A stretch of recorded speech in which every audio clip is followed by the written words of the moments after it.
Alma had scrubbed floors in other people's homes for 15 years. She told me later she had cleaned through arguments, through grief, through every kind of silence a house can hold. But she had never heard anything like this. A child weeping behind a limestone wall, so faint it could have been whined through old mortar. But wind does not call for its grandmother. And walls I built with my own hands were never meant to hold secrets this heavy. I am deeply grateful you are here with me. Before we go further, I need to ask you something. Have you ever trusted someone so completely that you stopped looking at what was right in front of you? Drop a comment and tell me where you are watching from. It helps me know I am not telling this into the dark. One note: parts of this narrative have been adjusted for clarity. Any similarities to actual individuals are coincidental, but the lessons here are worth every second of your time. That Wednesday morning had started the way every Wednesday started since I retired. Quiet. The kind of silence that settles over a house when only one person breathes inside it. I stood in the kitchen of our home on Old Frankfort Pike in Lexington, Kentucky. The same kitchen where Betty used to hum "You Are My Sunshine" while rolling biscuit dough. The same kitchen where my granddaughter Cora once sat cross-legged on the limestone floor, watching me mix mortar and asking why rocks were so heavy. That was 3 years ago. Cora was 7 then. Full of questions, full of a laugh that bounced off stone walls like light-off creek water. Now she was supposedly in Frankfurt at Bluegrass Academy, a gifted program my daughter-in-law Jolene had chosen and enrolled her in without much input from anyone else. Video calls every Sunday, report cards every semester, everything perfectly managed. I poured my coffee. Dark roast from the little shop on Main Street that Betty and I used to walk to before her memory started slipping. The clock read 8:47. Jolene had left at 8:15 for Pilates. Alma had arrived at 8:30 to clean. Routine. Predictable. Safe. My phone shattered that safety at 9:12. Alma never called during a job. In 5 months, she had communicated only through texts. A phone call meant something had cracked. Mr. Ashford. Her voice was barely a whisper. Something tight and frightened lived inside those 2 words. I need to tell you something, but I do not want to scare you. Tell me, Alma. I am downstairs in the cellar. The old part with the stone walls. Your daughter-in-law told me never to clean down here. She said there was a gas leak. Carbon monoxide. Too dangerous. I set my coffee down hard against the counter. There is a sound, Mr. Ashford, coming from behind the back wall. A child crying. Very quiet, like they are trying not to be heard. But I pressed my ear against the stone, and I am certain it is a little voice. And it is saying something. It sounds like Nana. The kitchen floor shifted beneath my feet. The way a foundation shifts after decades, imperceptible to most people. But I am a mason. I spent 44 years reading the language of stone and mortar and load-bearing walls. I know when something has moved that should not have moved. And right then, everything shifted.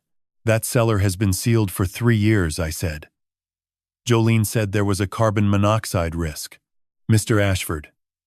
Alma paused. Carbon monoxide does not cry. Stay where you are. Do not touch anything. I am coming down, but I did not go downstairs. Instead, I walked to the center of the kitchen and placed both palms flat against the limestone floor. Cool under my hands. I closed my eyes and pressed harder, the way I used to press against a freshly laid foundation to feel whether the substrate had settled true, and I felt it. A vibration. Faint, rhythmic, like a tiny heartbeat pulsing through stone. Something alive, something small. End quote. Something directly below my kitchen where I had made coffee every morning for 3 years. The front door opened. Jolene's voice carried that brightness she always wore like perfume. Dad, I forgot my charger. Did Alma already start the lower level? I pulled my hands from the floor. Stood. Smiled the way I had smiled at her every day for 5 years. She is down there now. She mentioned hearing something. Maybe an animal in the walls. Jolene's smile stayed fixed. But something behind her eyes moved. A calculation. Oh, that is probably the moles again. They burrow through the limestone every autumn. I will call pest control. She grabbed her charger and called down the stairs. Alma, skip the lower level today. I will take care of that noise. Then she was gone. Keys. Door. Engine. Gravel fading down Old Frankfurt Pike. I stood alone in the kitchen. Heart hammering the way a chisel strikes stone when you are cutting too fast. Moles burrow through limestone. True. Moles make noise. Also true. But moles do not whisper the word, Nana.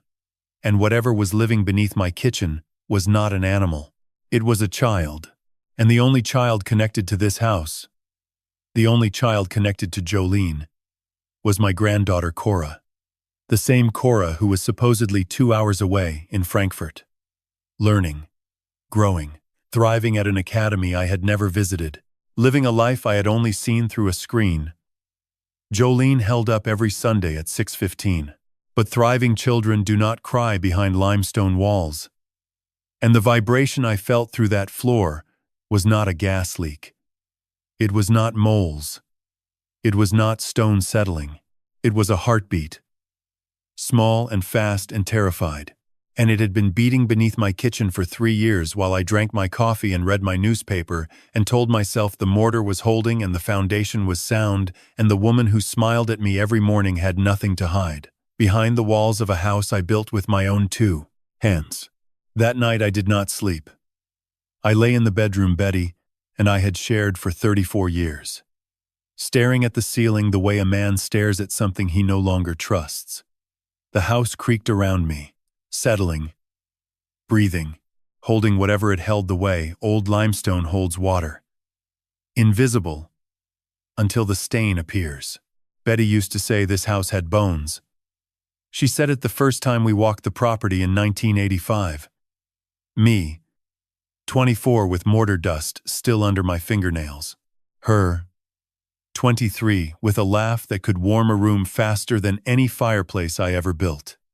The land sat on a ridge along Old Frankfurt Pike. 11 acres of bluegrass and limestone shelf that had been a tobacco farm before the soil gave out. The house was a ruin. 4 walls of hand-cut Kentucky limestone stacked by someone in the 1890s and abandoned after the war. No roof. No floor. Just bones. I can work with bones, I told her. She looked at those walls and said, "Then, build me a home, George Ashford.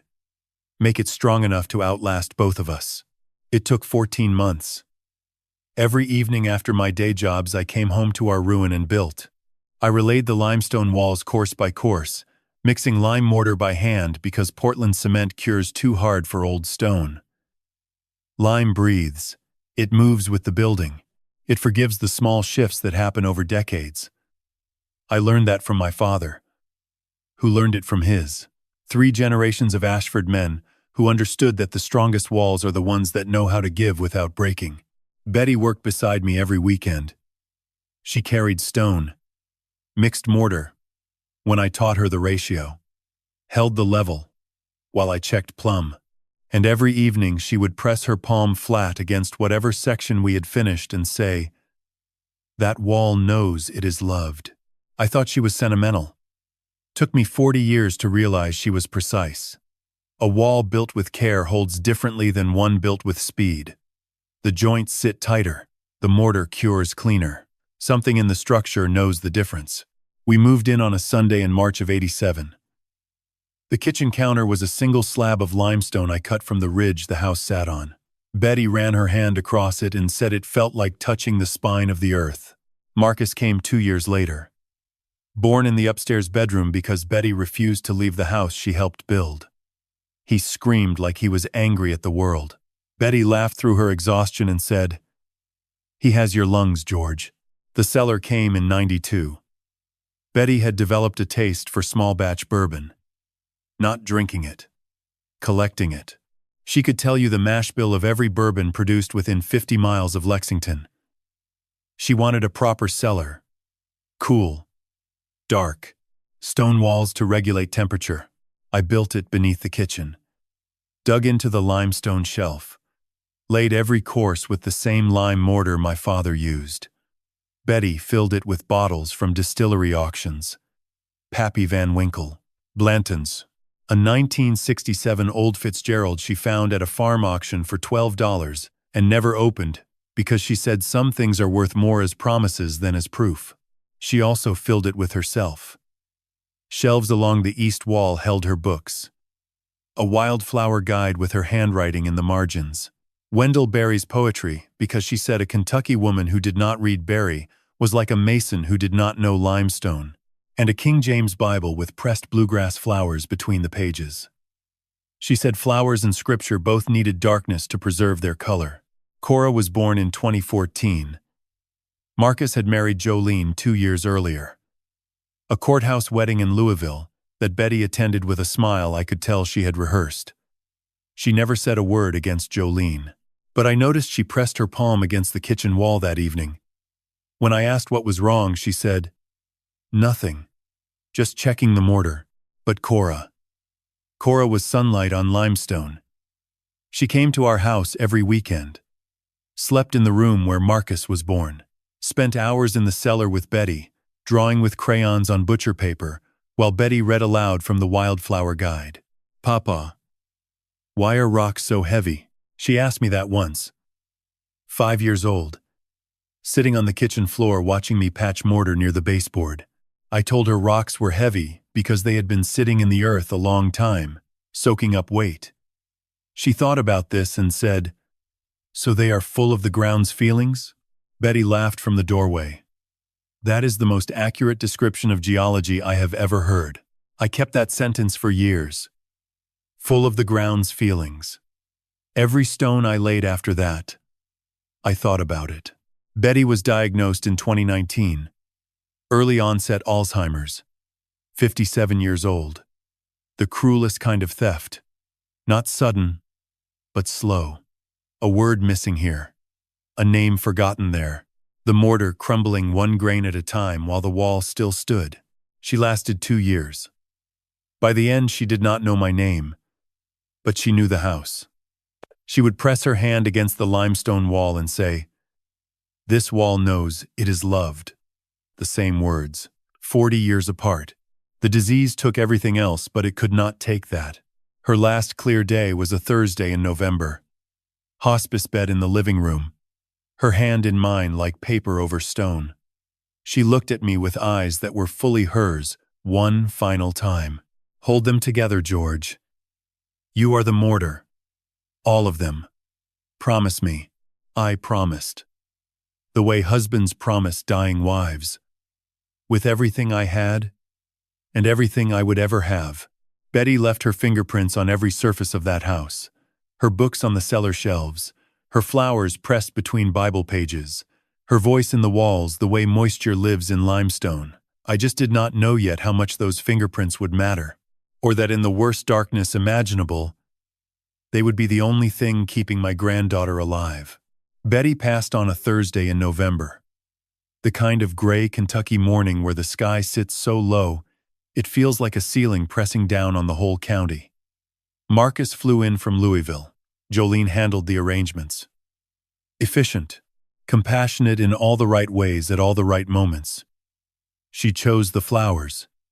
She wrote the obituary. She stood beside me at the graveside in Lexington Cemetery and held my arm when my knees threatened to buckle. I remember thinking how lucky Marcus was. How lucky we all were to have someone so capable holding things together while the rest of us fell apart. 6 months later, Jolene moved in. She sat me down at the kitchen counter one evening. Hands folded the way people fold them when they have rehearsed what they are about to say. "Dad, you should not be alone in this house. It is too big for one person." Marcus and I talked about it. Cora would love spending more time with her grandfather. And honestly, I think you need her as much as she needs you. I did not argue. The house had felt enormous since Betty left it. Every room held her absence the way stone holds cold. Jolene's offer sounded like mortar filling a crack, something to bind the pieces together. So Jolene and Cora moved in. And for a while it was beautiful. Cora was 7.5. She had Betty's curiosity and Marcus's stubborn focus, and a laugh that rattled through the kitchen like river stones dropped on the counter. She ran through the house the way Marcus once had, barefoot, on heart pine floors, sliding around corners in her socks, sitting on the limestone counter swinging her legs while I mixed biscuit dough the way Betty taught me. "Papa, tell me the story about the bird again." The bird. Betty's story. A baby bluebird that fell from its nest in the pecan tree and learned to fly by watching the wind instead of watching other birds. Betty told it differently every time. Some nights the bird flew to Lexington. Some nights across the ocean. Some nights it just sat on a fence post and decided that watching the world was flying enough. Cora asked for it every night. And every night I told it, sitting on the edge of her bed in the upstairs room, my granddaughter falling asleep holding a brown teddy bear Betty had given her on her 4th birthday. The last birthday Betty was fully herself for. She had wrapped the bear in tissue paper and written on the tag in her careful handwriting, "Her name is Nana. She will keep you company when I cannot." Cora never let go of that bear. It sat beside her at breakfast. It rode in her backpack. It slept against her pillow every night. She told me Nana talked to her. I asked what Nana said. She said Nana told stories about rocks and flowers and a kitchen that smelled like coffee.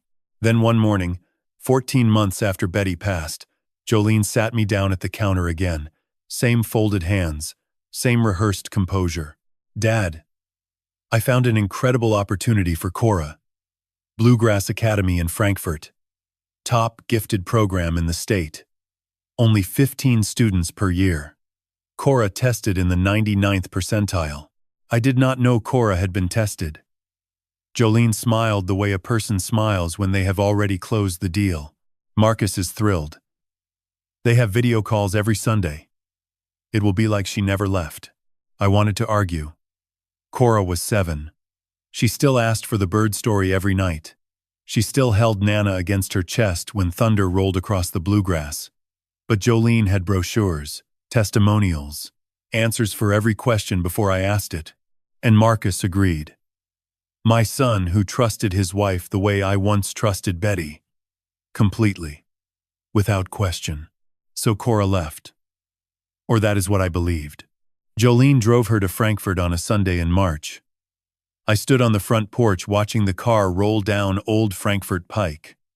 Cora's face pressed against the rear window, her hand waving, her mouth moving, forming words I could not hear through the glass. I found out 3 years later she was singing, "You Are My Sunshine, My Only Sunshine," the last song Betty ever sang to her. Sung to a grandfather, standing on a porch, growing smaller in the distance. 3 years ago. 1,095 days. 1,095 mornings making coffee alone in a kitchen that used to overflow with her laughter and the sound of Nana being dragged across limestone floors. I spoke to Cora every Sunday on video call. Her face on a screen. Smiling. Talking about school and teachers. And a best friend named Lily whose favorite color was purple. I smiled back. Told stories about birds. Said I love you, sweetheart, but I never touched her hand. Never smelled her shampoo. Never felt her arms around my neck. 3 years of loving my granddaughter through glass and pixels. 3 years of trusting that the image was real because Jolene said it was. Because Marcus believed it. Because Betty's voice in my memory kept whispering that family means trust. But lying in that bed on Wednesday night, one hand still tingling from what I felt through the kitchen floor, I understood something I should have understood long ago. Trust is not a feeling. Trust is a choice. And I had been choosing blindly for 3 years. Choosing comfort over curiosity. Choosing Jolene's smooth answers over the questions living in my gut. Choosing to believe my granddaughter was thriving in Frankfurt because the alternative was something too heavy for any wall to hold. Betty would have seen it. She would have pressed her hand against the kitchen wall and known. The way she always knew. The way I read mortar joints and stress cracks. Betty read people. But Betty was gone, and I was just a mason. Good with stone, terrible with people. 67 years old and only now understanding that the house I built with love could hold secrets I never put there. Tomorrow I would stop trusting and start measuring. Because that is what masons do. We measure twice. We cut once. And we never build on a foundation we have not tested. I should have measured 3 years ago. God forgive me. But tomorrow would have to be enough. Thursday morning. I stood at the top of the cellar stairs with a cup of coffee I was not drinking and a flashlight I had not turned on. The house was quiet. Jolene had left at 8 for yoga in Hamburg. I waited until her car disappeared past the tobacco barn before I moved. A mason does not swing a hammer before he reads the wall. That is the first thing my father taught me when I was 14, standing in a church basement in Nicholasville. Watching him point at a hairline crack running through a limestone block, he said, "Every crack tells you where the stress lives, George. Your job is to listen before you fix. Because if you fix the wrong thing, you make the whole structure worse." I had not been in the cellar in over a year. Jolene discouraged it. She said the old furnace line had developed a carbon monoxide leak, and a technician recommended sealing the area until repairs could be scheduled. She said the parts were discontinued and had to be sourced from a supplier in Ohio. She had an answer for every question I never thought to ask. That was the thing about Jolene.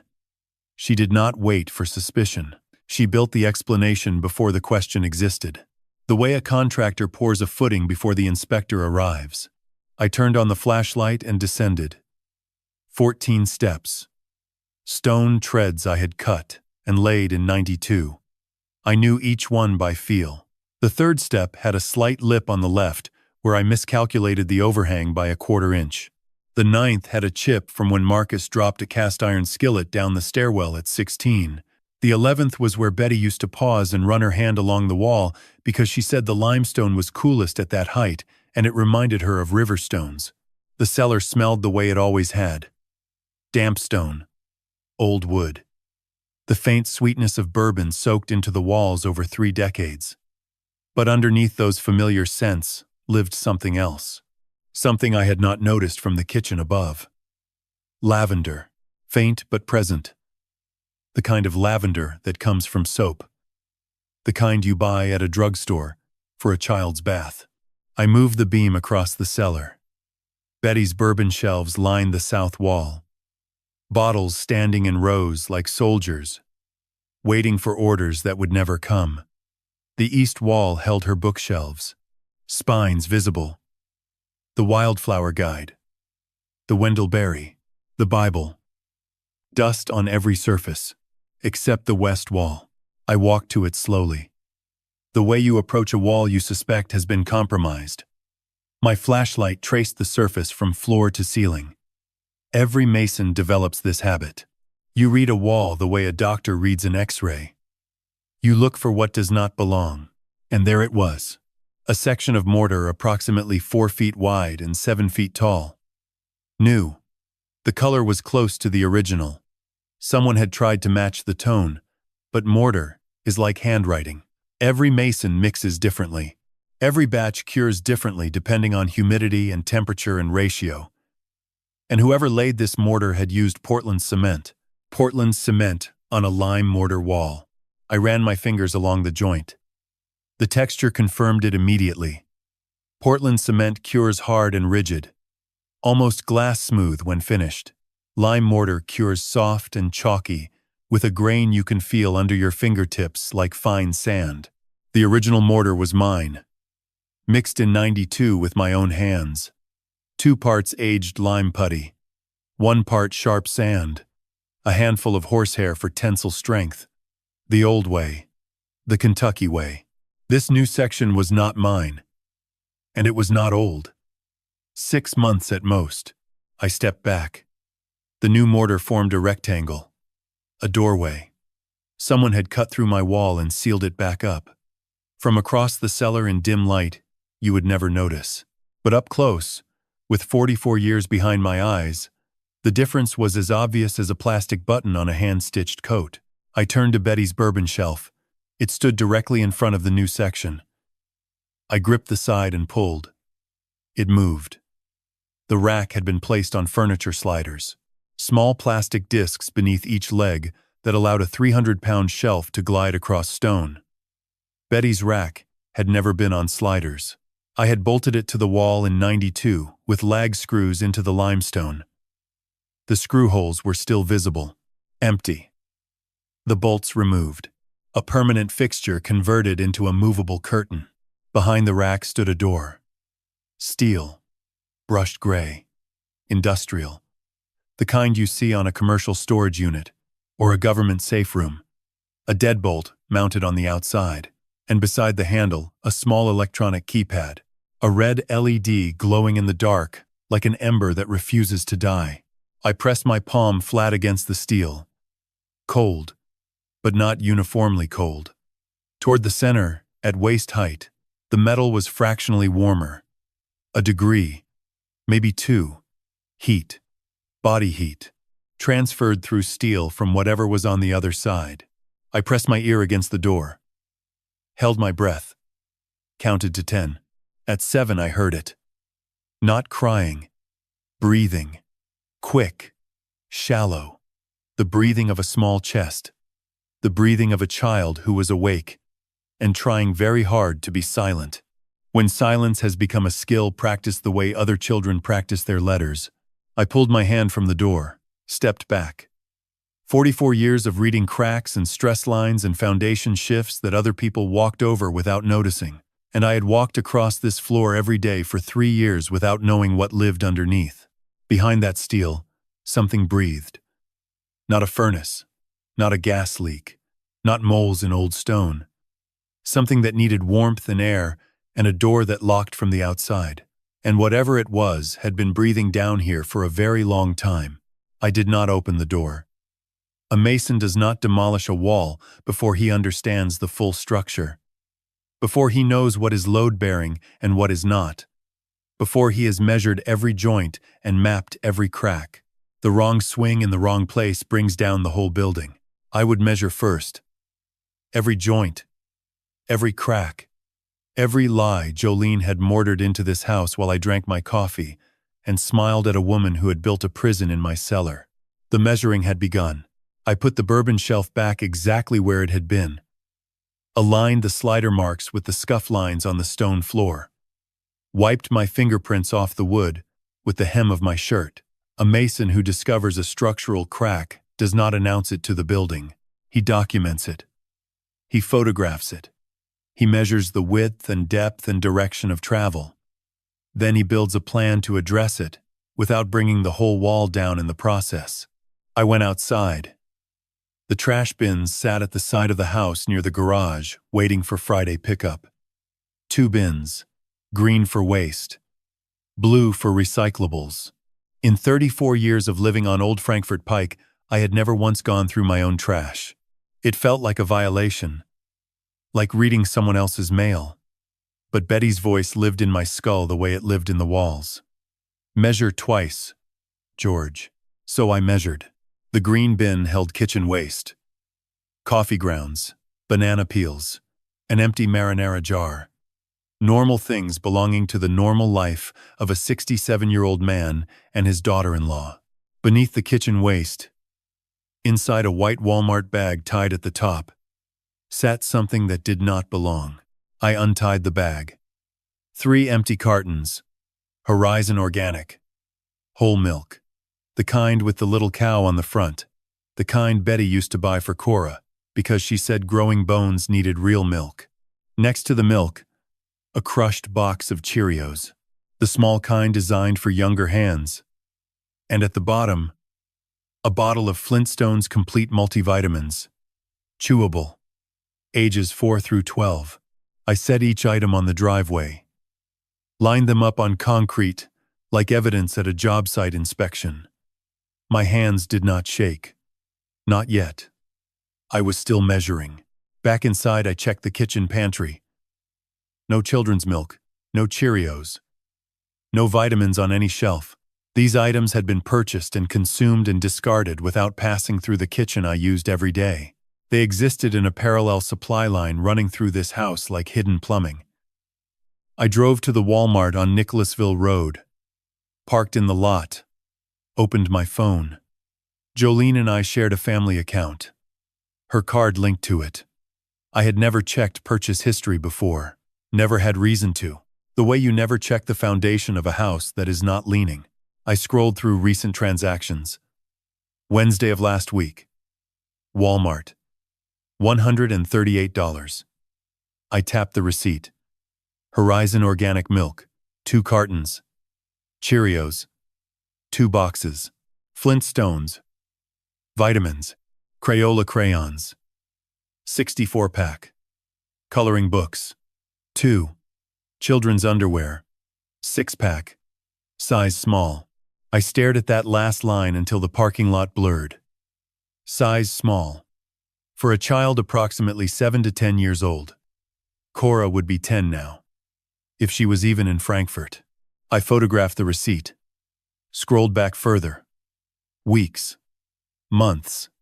The pattern repeated with the precision of a metronome. Every single week. The same items rotating through. Milk.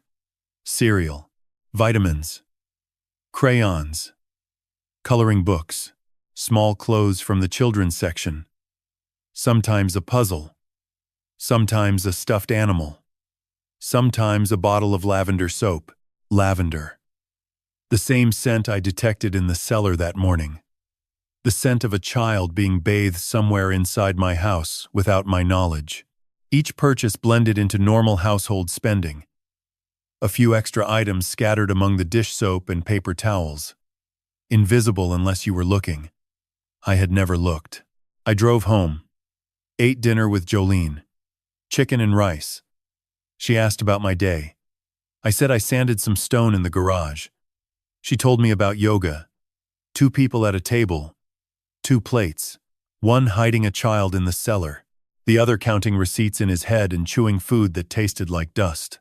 That night, I went to bed at 10. Jolene's door closed at 10:20.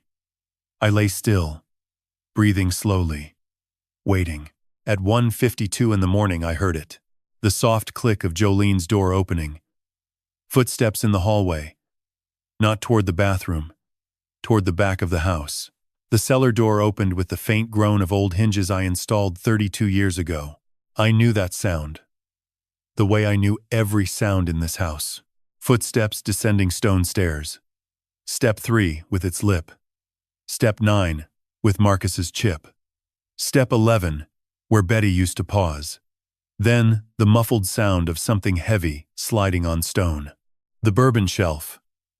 The electronic beep of the keypad. The heavy click of a deadbolt turning. Then silence.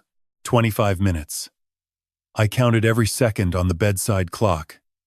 Red numbers glowing like the LED on that keypad. 1:52 to 2:17. 25 minutes of whatever happened behind that door while I lay in the dark above. Then the deadbolt again, the keypad, the shelf sliding back, footsteps ascending. Step 11, Step 9, Step 3, the cellar door closing, the hallway, her bedroom door clicking shut. Silence. I reached for the nightstand drawer and pulled out my logbook. The one Betty gave me on our 25th anniversary. Leather cover worn soft at the corners, grid paper inside. The kind I used for mortar ratios and wall dimensions. I opened to a blank page.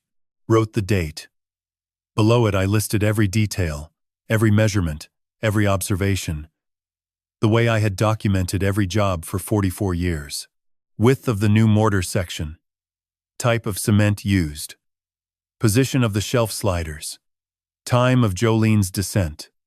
Duration. Items in the trash. Receipt totals by week. Lavender soap in a cellar no one was supposed to enter. And my daughter-in-law descending those stairs at nearly 2 in the morning, staying 25 minutes, and returning as if nothing had happened.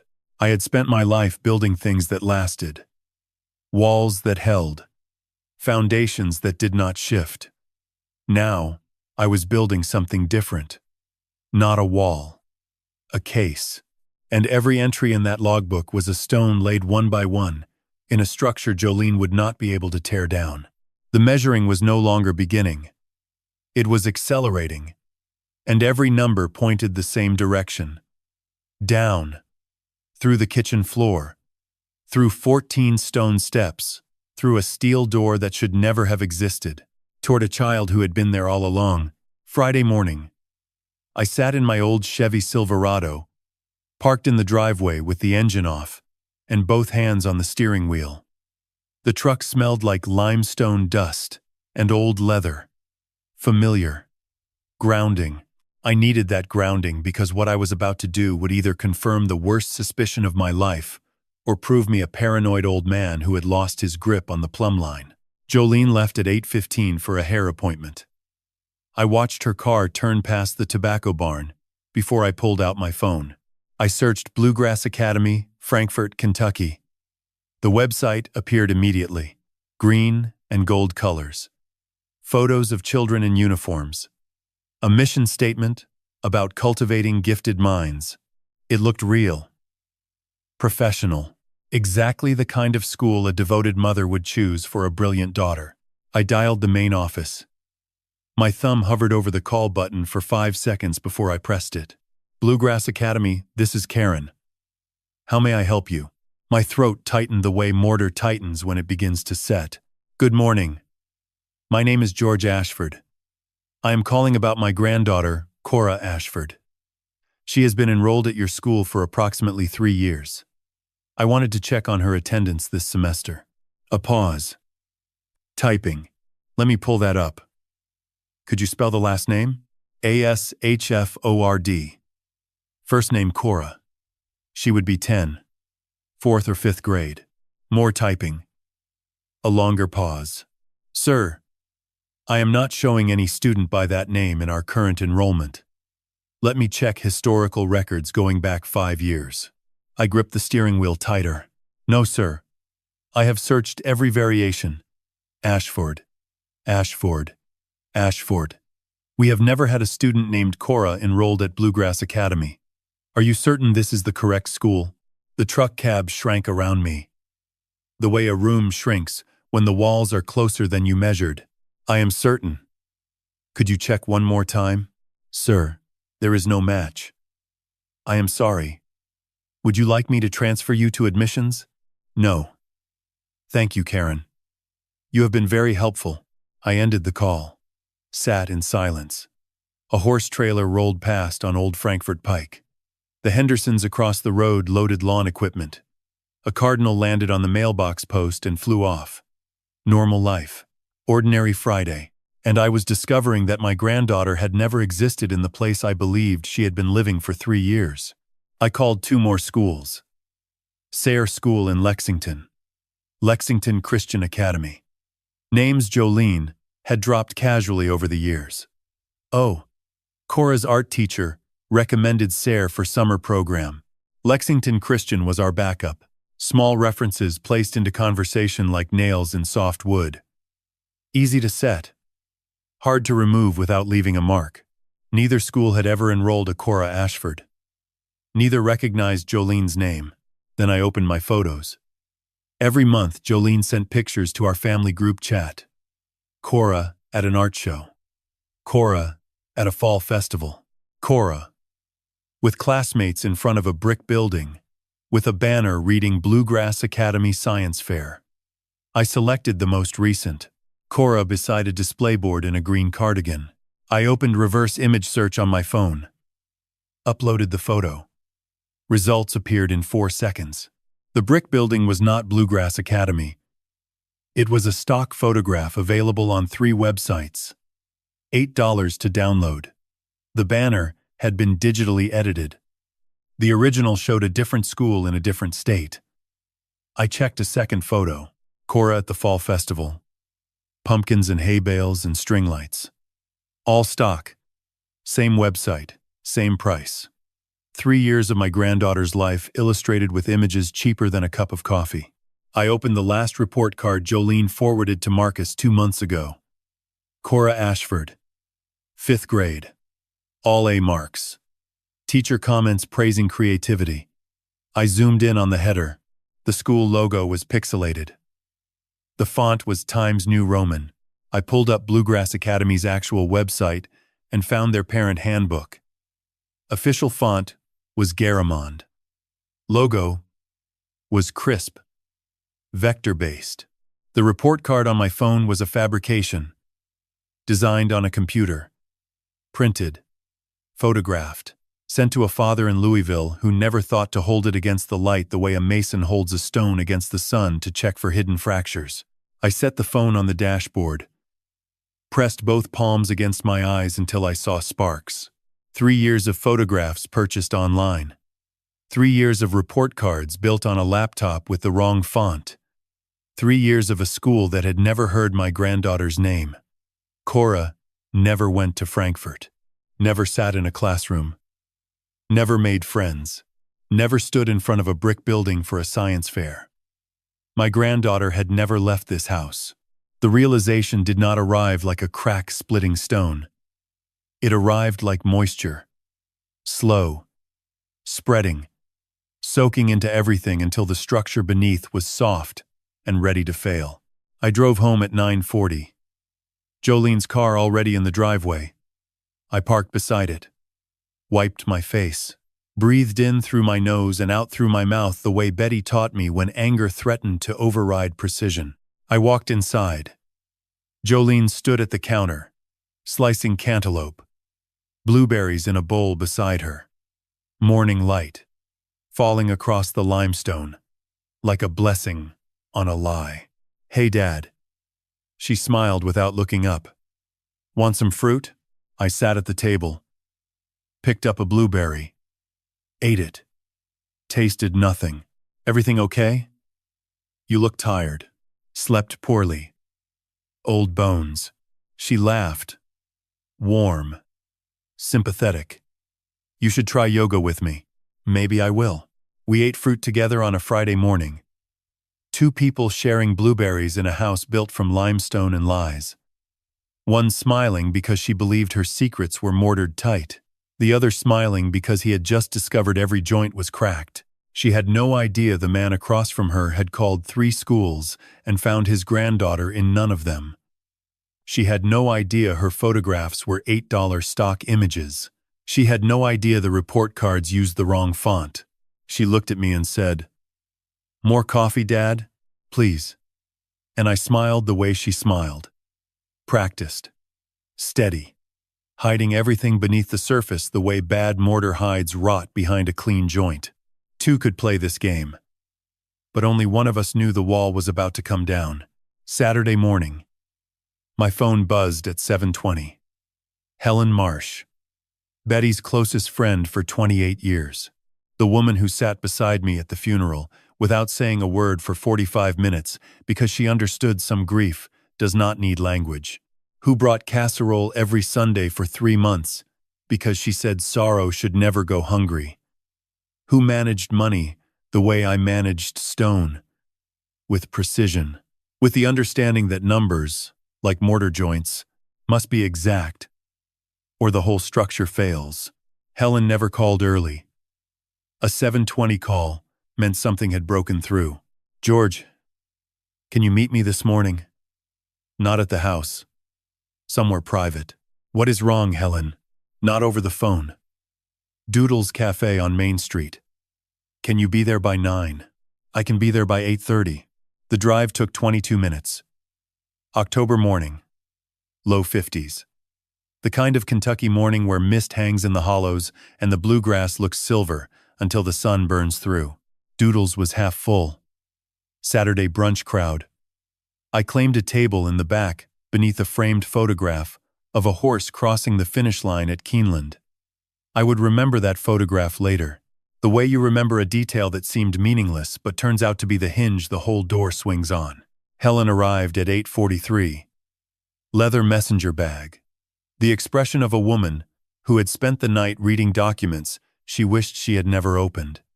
She sat, without ordering. "George, how much do you know about Cora's education fund?" I knew the basics. Betty started it when Cora was born. Life insurance payout. Savings built over decades. Every birthday check. Every Christmas bonus. All funneled into a trust at Central Bank. 1.5 million, I said. Betty told me, before she passed. Said it would cover college, graduate school, a house. Whatever Cora needed to stand on solid ground. Helen pulled out a manila folder thick enough to build a wall with. Betty asked me to serve as secondary trustee. Marcus was primary. Everything was clean for 2 years after Betty passed. She spread papers across the table. Bank statements highlighted in yellow and red, like warning tape around a condemned structure. 8 months ago, Jolene requested a transfer of management authority. Told Marcus the fund needed a higher yield account. Marcus signed because Jolene presented it, and because he trusts her. Helen's voice hardened on those last 4 words. Once she had sole access, the withdrawals began. She slid a spreadsheet toward me. April, 60,000. May, 90,000. June, 120,000. July, 100,000. Accelerating month after month like water finding a crack in a dam. 1.1 million. Gone in 18 months. Only 400,000 remains. Frozen. Pending an audit. I requested 3 weeks ago. The cafe noise dissolved behind Helen's voice. Where did it go? She pulled out a printout from a forensic accounting firm she hired with her own money. I traced the funds through shell transfers. Took my analyst 2 weeks to untangle it. She met my eyes. Churchill Downs, Keeneland, Twin Spires Online, and a private poker site registered in the Cayman Islands. $950,000 in 18 months. George. Deposits match withdrawal dates almost to the hour. Last month alone, she lost $140,000 in a single weekend at Keeneland during the fall meet. Helen pulled out a property document. She also forged a sale of your farmland. The 40 acres on Tates Creek Road that have been in the Ashford family since your grandfather bought them in 1941. Fraudulent paperwork. $280,000 to a shell company. Gone to Twin Spires, my grandfather's land. Where I learned to lay stone. Where Betty wanted Cora to always have a piece of Kentucky beneath her feet. And there is more. Second mortgage on your house. Forged your signature. $195,000. Already gone. Same platforms. She mortgaged my house. The house Betty and I built together. The signature does not match yours, George. The G is too round. The A leans wrong. A handwriting expert would need 5 minutes. A mason notices these things. We sign our work. We know our own hand. Helen placed both palms on the table. Betty saved every penny for 19 years.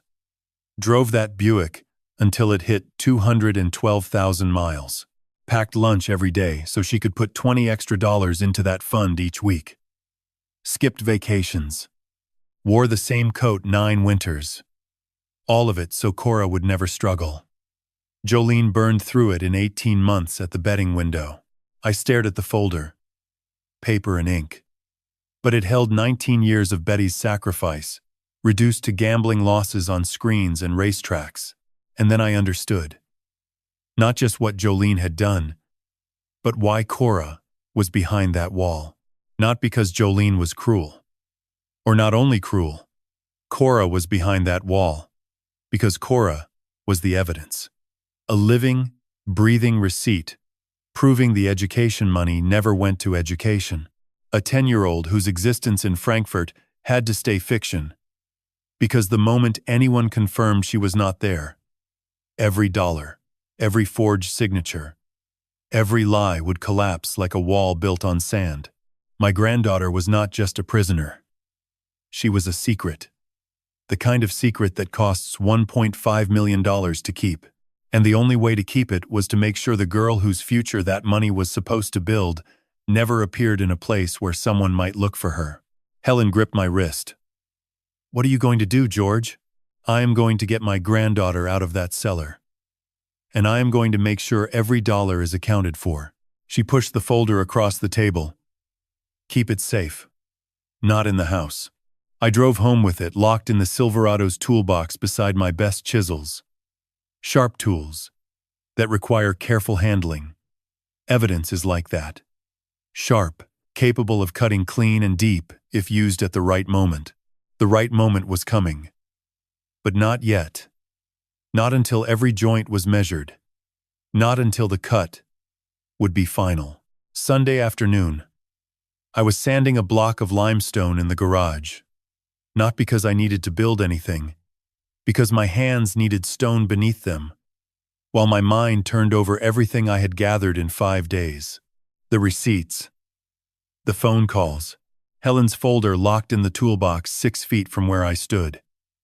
Evidence stacking like courses of stone before a build. The first knock came at the garage side door. 2 measured raps. Not Jolene's rhythm. The knock of a man who had thought about whether to knock at all. Pastor Jim Calloway. 61. Senior pastor at Emmanuel Baptist on Tates Creek Road for 22 years. The man who delivered Betty's eulogy. He wore khakis and flannel, not his Sunday clothes. His eyes carried the weight of knowing something you are not free to say. George. He stepped inside. Can we talk? Of course, Jim. He was quiet for a moment, choosing words the way I choose stones. George. I cannot tell you what I know. Pastoral confidence is something I have never broken in 22 years. But I can tell you this. If you have questions about what happens in your house after dark, you should look for answers. I cannot point you to them, but they exist. And waiting is not something I would recommend. He held my gaze, put his hand on my shoulder, left without another word. I understood exactly what Jim Calloway had done. He had not broken confidence. He had built a door and left it unlocked for me to walk through. A man of the cloth who could not speak the truth aloud, but found a way to make sure it reached me. The second knock came before I set the sanding block down. 3 hard raps, knuckles on wood. The knock of a man done reconsidering.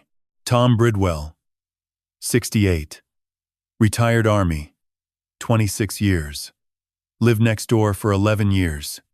He held an iPad against his chest, like a shield. His face was troubled gray. The gray of a man carrying something he should have set down months ago. George, there is something you need to see. He set the iPad on the workbench. My dash cam covers my driveway, and part of yours.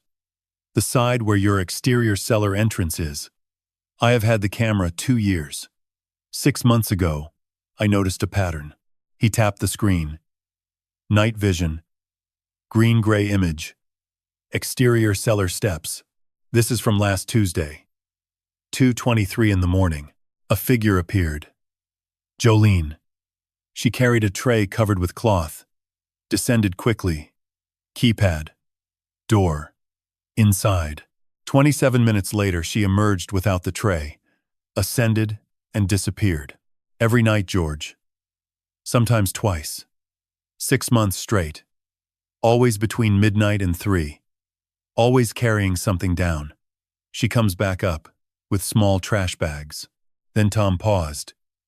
His finger hovered over one file. He looked at me with something close to pain. October 14th. 2:41 in the morning. Cora's birthday. She would have turned 10. He pressed play. Jolene appeared carrying something different. A small round cake. White frosting visible even in green footage. On top, the faint glow of candles. Small flames flickering against the October dark. She descended carefully. Slowly, protecting the candles from the breeze the way you protect a flame you cannot afford to lose. At the bottom, she paused. Keypad. Door. The candlelight flickered once and disappeared inside. She baked a birthday cake, I said. My voice did not sound like mine. It sounded like a voice coming through stone. Tom nodded. At 2:41 in the morning, carried it down those steps with candles lit. The garage smelled like limestone dust and motor oil. Normal smells. But my daughter-in-law had carried a birthday cake to a sealed cellar, holding a child who was supposed to be in Frankfurt. 3 birthdays, I whispered. She turned 8, 9, and 10 down there. Tom set the iPad down. One more thing. September 3rd, 3:18 in the morning. The steps were empty, but the small window beside the lower door was visible, a narrow rectangle of glass in the limestone. For 12 seconds, nothing moved. Then movement behind the glass. Quick, small, a child's silhouette, hands flat against the window, face pressed close. Looking out at the night sky she had not stood under in 3 years. Then gone, 2 seconds. As if the child knew she was not supposed to be seen. I gripped the workbench, knuckles white against wood. I saw that live on my phone, Tom said. Almost called you. Almost called police. Talked myself out of it. Told myself it was a shadow. Because the alternative was something I did not know how to face. Why now? Wednesday I saw Alma rushing to her car. Thursday, your light stayed on past 3. I realized you already knew. He met my eyes. I should have come 6 months ago. I failed that little girl. You are here now. That matters. He placed a USB drive on the workbench. 218 files. Time-stamped. Dated. I picked it up. Lighter than a nail. But holding 6 months of Jolene descending in darkness. 3 birthday cakes carried down stone stairs before dawn. 1 small silhouette, pressing hands against glass. 3 cakes nobody sang over. 3 sets of candles blown out in silence behind limestone. My granddaughter turned 8, 9, and 10 in that cellar. Nobody clapped. Nobody watched her close her eyes and wish. But she must have wished. Children always wish. Even in the dark. Even when the only audience is a teddy bear named Nana, and the faint sound of a grandfather making coffee through the stone above. Standing in that garage with Tom's USB drive in my palm, I made a wish of my own. That every candle Cora blew out, alone carried the same prayer. That someone would come. That someone would open that door for a reason other than delivering food and collecting waste. I was going to be that someone. Soon. Monday night. The house was dark, except for the glow of my laptop screen. Jolene had gone to bed at 10:15. Her door clicked shut, the way it always did. Soft. Precise. The sound of a woman who controlled every detail of her exits and entrances the way a stage director controls curtain calls. I waited 30 minutes. Then I opened the folder labeled Family Videos on the shared drive Jolene maintained for our household. 3 years of Sunday video calls, neatly organized by date. Jolene always recorded them. For memories, she said, so Cora can look back someday and see how much we loved her, even from far away. At the time, it seemed thoughtful. The kind of thing a caring mother would do. Now it seemed like evidence she never expected anyone to examine with anything other than a grandfather's trusting eyes. I opened the most recent call. 3 weeks ago. The screen filled with a girl's face, brown hair pulled back in a ponytail, brown eyes, a smile that looked like Cora's smile. Looked like it the way a photograph of a stone wall looks like the wall itself. Flat. Accurate in shape. Missing every dimension that makes it real. Hi, Papa. The voice was bright. Cheerful. How are you doing? Did you finish that birdhouse you were working on? I had mentioned the birdhouse 2 calls earlier. She remembered. That seemed real. That seemed like Cora. But I was not watching the way a grandfather watches anymore. I was watching the way a mason inspects a joint. Looking for gaps. Misalignment. The places where 2 surfaces meet and do not quite bond. I played the video again. This time, I watched her eyes. They moved. They blinked. They tracked left and right as if following thought. But there was something. A pattern. The blink came a fraction of a second after she finished a sentence. Not before. Not during. After. Every single time. like a response programmed into a sequence rather than a reflex that happened on its own. I opened a call from 6 months ago.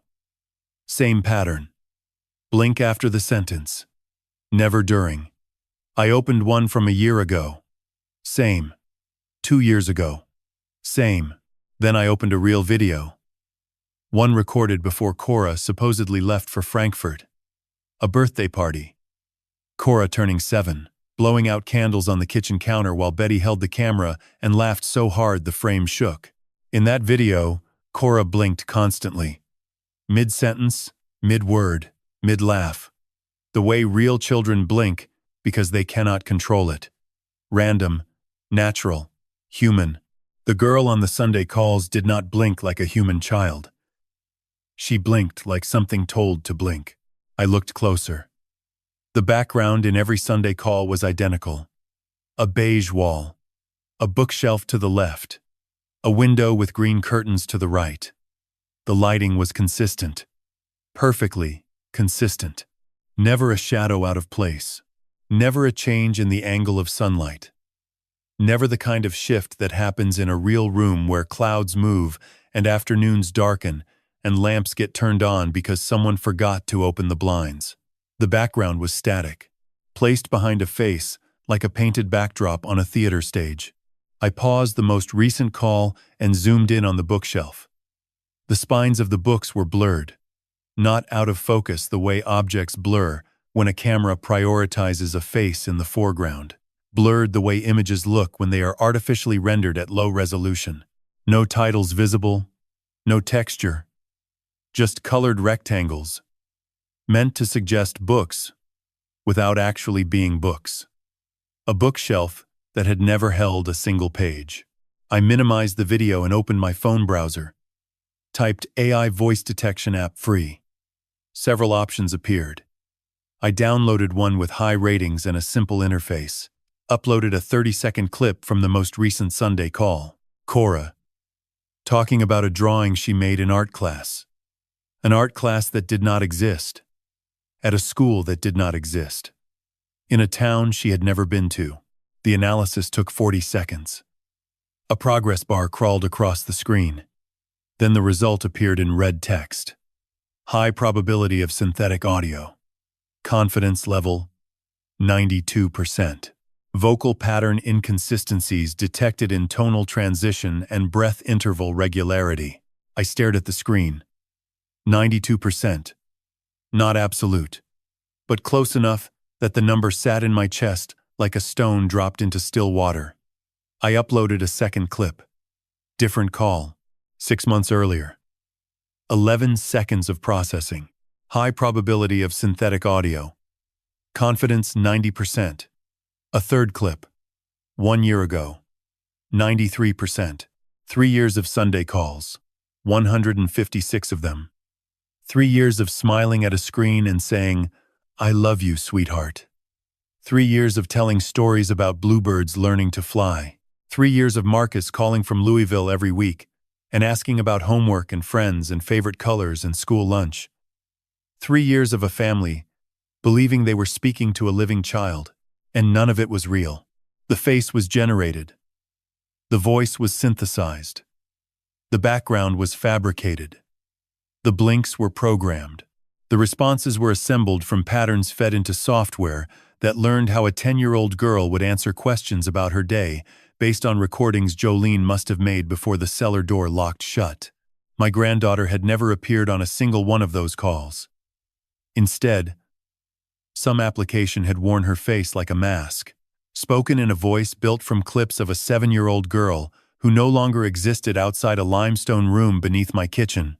A digital puppet performing every Sunday at 6:15 while the real child sat in silence 12 feet below me. Close enough to hear my voice through the stone. Too far away to answer. I closed the laptop. The screen went dark. The kitchen settled into its nighttime silence. The refrigerator hummed. The clock ticked above the stove. Above me, nothing. Below me, through the limestone floor and the steel door and the soundproofing someone had paid cash to install, a real girl breathed. A girl whose face had been stolen and stretched across a screen for 3 years. A girl whose father smiled at that screen every Sunday evening and said, "Good night, sweetheart," without knowing his daughter was close enough to hear him if he pressed his ear to the floor, close enough to hear his voice filtered through stone and mortar and lies, and never able to call back.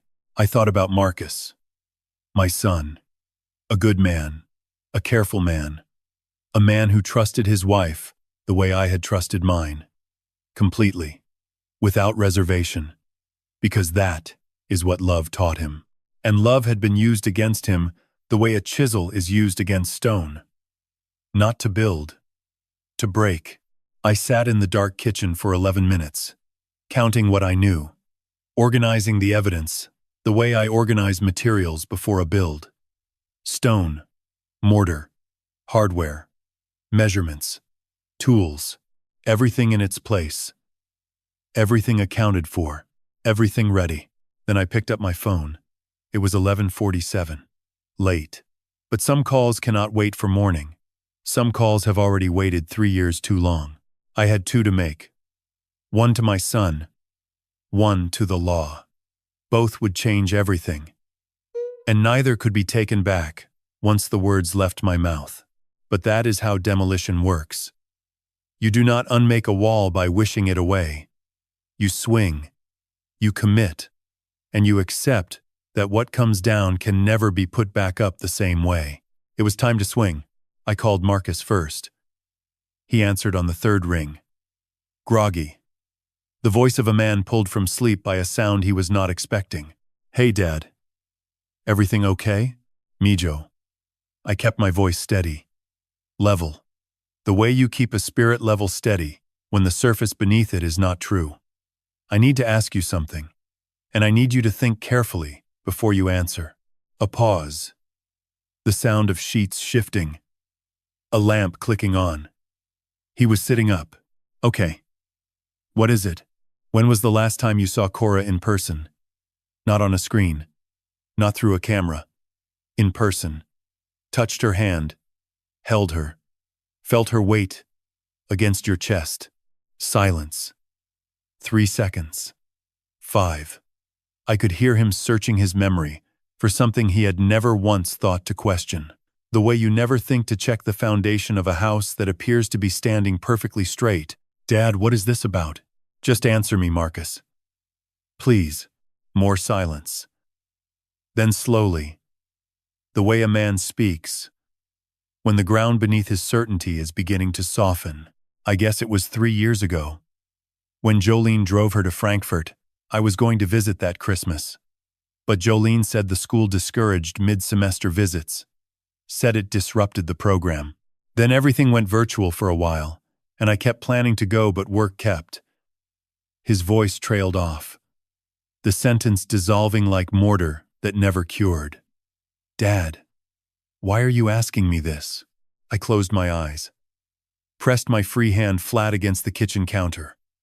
Limestone under my palm. Cold. Solid. Real. "When was your next planned visit?" "This Christmas." Marcus said it quietly. Jolene finally said the school changed their visitor policy. I booked a flight to Frankfurt for December 22nd. December 22nd. 7 weeks from now. Just enough time for Jolene to construct another layer. A fake visit to a fake school with a fake version of his daughter waiting at the other end of a screen.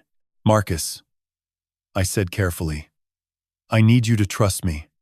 Something is very wrong. I cannot explain everything tonight. Not over the phone. But I need you to know that I am handling it. Do not say anything to Jolene. Do not change your routine. Do not call her. Do not text her anything different. Can you do that for me?" "Dad." His voice cracked on the single syllable. The sound a stone makes when the stress finally exceeds its capacity. "You are scaring me. I know. I am sorry. But I need you to trust me. The way you trusted your mother." Silence. 5 seconds that felt like 5 years. Then quietly, with a steadiness that came from somewhere deeper than his fear. "Okay, Dad. I trust you." 3 words. Quiet. Simple. Carrying the full weight of a son, choosing to believe his father in the dark. I held those words the way I would hold a cornerstone. Carefully. Knowing everything that would be built on top of them, I ended the call. Sat for 2 minutes in the dark kitchen. The clock ticked above the stove. 11:58. Almost midnight. Almost Tuesday. Almost the day. Everything would change. I dialed the second number. Detective Sandra Voss. Helen had given me her card 2 days ago at Doodles. Special Crimes Unit. Lexington Police Department. 23 years on the force. A woman who understood what locked doors and forged signatures and missing children meant. Who had spent her career measuring the distance between what people said and what they did. She answered on the second ring. Alert. Professional. The voice of someone accustomed to receiving calls at midnight that could not wait for morning. Detective Voss, this is George Ashford. Helen Marsh gave me your name. I have evidence of a child being held against her will in my home. Financial fraud. Forged documents. Fabricated video that will require your forensic team to examine. A pause. Brief. The pause of a professional. Recalibrating. Tell me everything, Mr. Ashford, from the beginning. So I told her. Every piece. Every measurement. Every crack in the wall that had led me here. I started with Alma's phone call on Wednesday morning, and I walked her through every day since.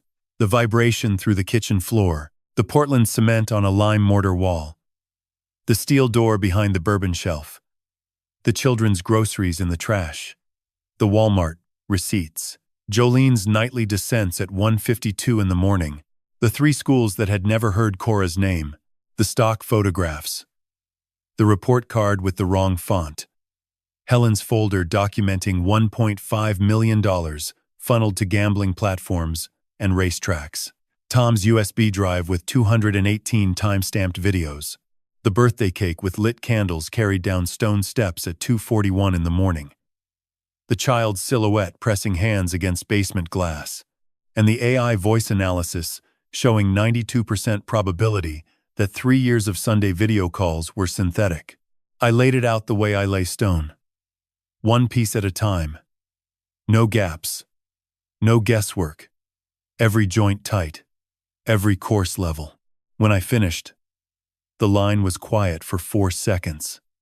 I could hear Voss breathing, processing, building her own structure from the materials I had provided.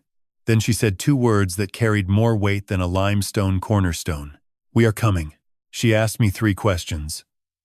Is the child in immediate danger tonight? Is the suspect in the home? Will you be present at 7 in the morning? I answered each one. No immediate danger tonight based on the pattern. Yes, Jolene would be home. Yes, I would be there. I would be standing on my own front porch with my own hands ready to open whatever needed opening. 7 a.m., Mr. Ashford. Warrant will be signed by then. Officers will be present. Everything by the book. Everything documented. Nothing that a defense attorney can challenge or dismiss. Do not confront her. Do not alert her. Do not attempt to access that room tonight. I understand. She paused. Then, more gently, you did the right thing. Documenting everything. The logbook, the receipts, the timeline. Most people would have broken down that door on the first night. I thought about it, I said. Every hour of every day since Wednesday. But you did not. No. Because a wall torn down in anger can be rebuilt by a good lawyer. A wall torn down with evidence stays down. She was quiet for a moment. Then she said, 7 a.m., and the line went dead. I set the phone on the counter. 12:23 in the morning. 6 hours and 37 minutes until the warrant arrived. 6 hours and 37 minutes until the last wall came down. 2 calls. One to my son. One to the law. Both made in a dark kitchen at midnight. Both irreversible. The words were out. The structure, was committed. There was no taking back the swing once the hammer was in motion. But I was not done. Not yet. There was one more thing I needed to do before morning came. Not for the investigation, not for the evidence, not for the case Voss would build with her team and her warrant and her officers. This one was for Cora. I stood up from the kitchen table, walked to the cellar door, placed my hand on the knob, and for the first time in 3 years, I was not afraid of what was below me. I was afraid of how long I had let it stay there. 12:15 in the morning. I descended the cellar stairs barefoot, stone under my feet. Cold the way. Only limestone gets cold. The kind of cold that climbs through your soles and settles into bone. 14 steps. I took them slowly, not from fear, because I wanted to feel every one, every surface my hands had shaped. This was my house, my stone, and somewhere behind the wall at the bottom of these steps was my granddaughter. The cellar was dark, except for the red glow of the keypad. I moved the bourbon shelf. Betty's bottles clinked gently. I imagined her watching from somewhere, saying nothing, just pressing her palm against a wall the way she always did when something important was happening. I stood before the door. Steel. Cold under my palm, but not uniformly cold. The center, at waist height, was warmer. A degree, maybe 2. Someone on the other side, leaning against the same surface from the opposite direction. I pressed my ear against the steel. Held my breath.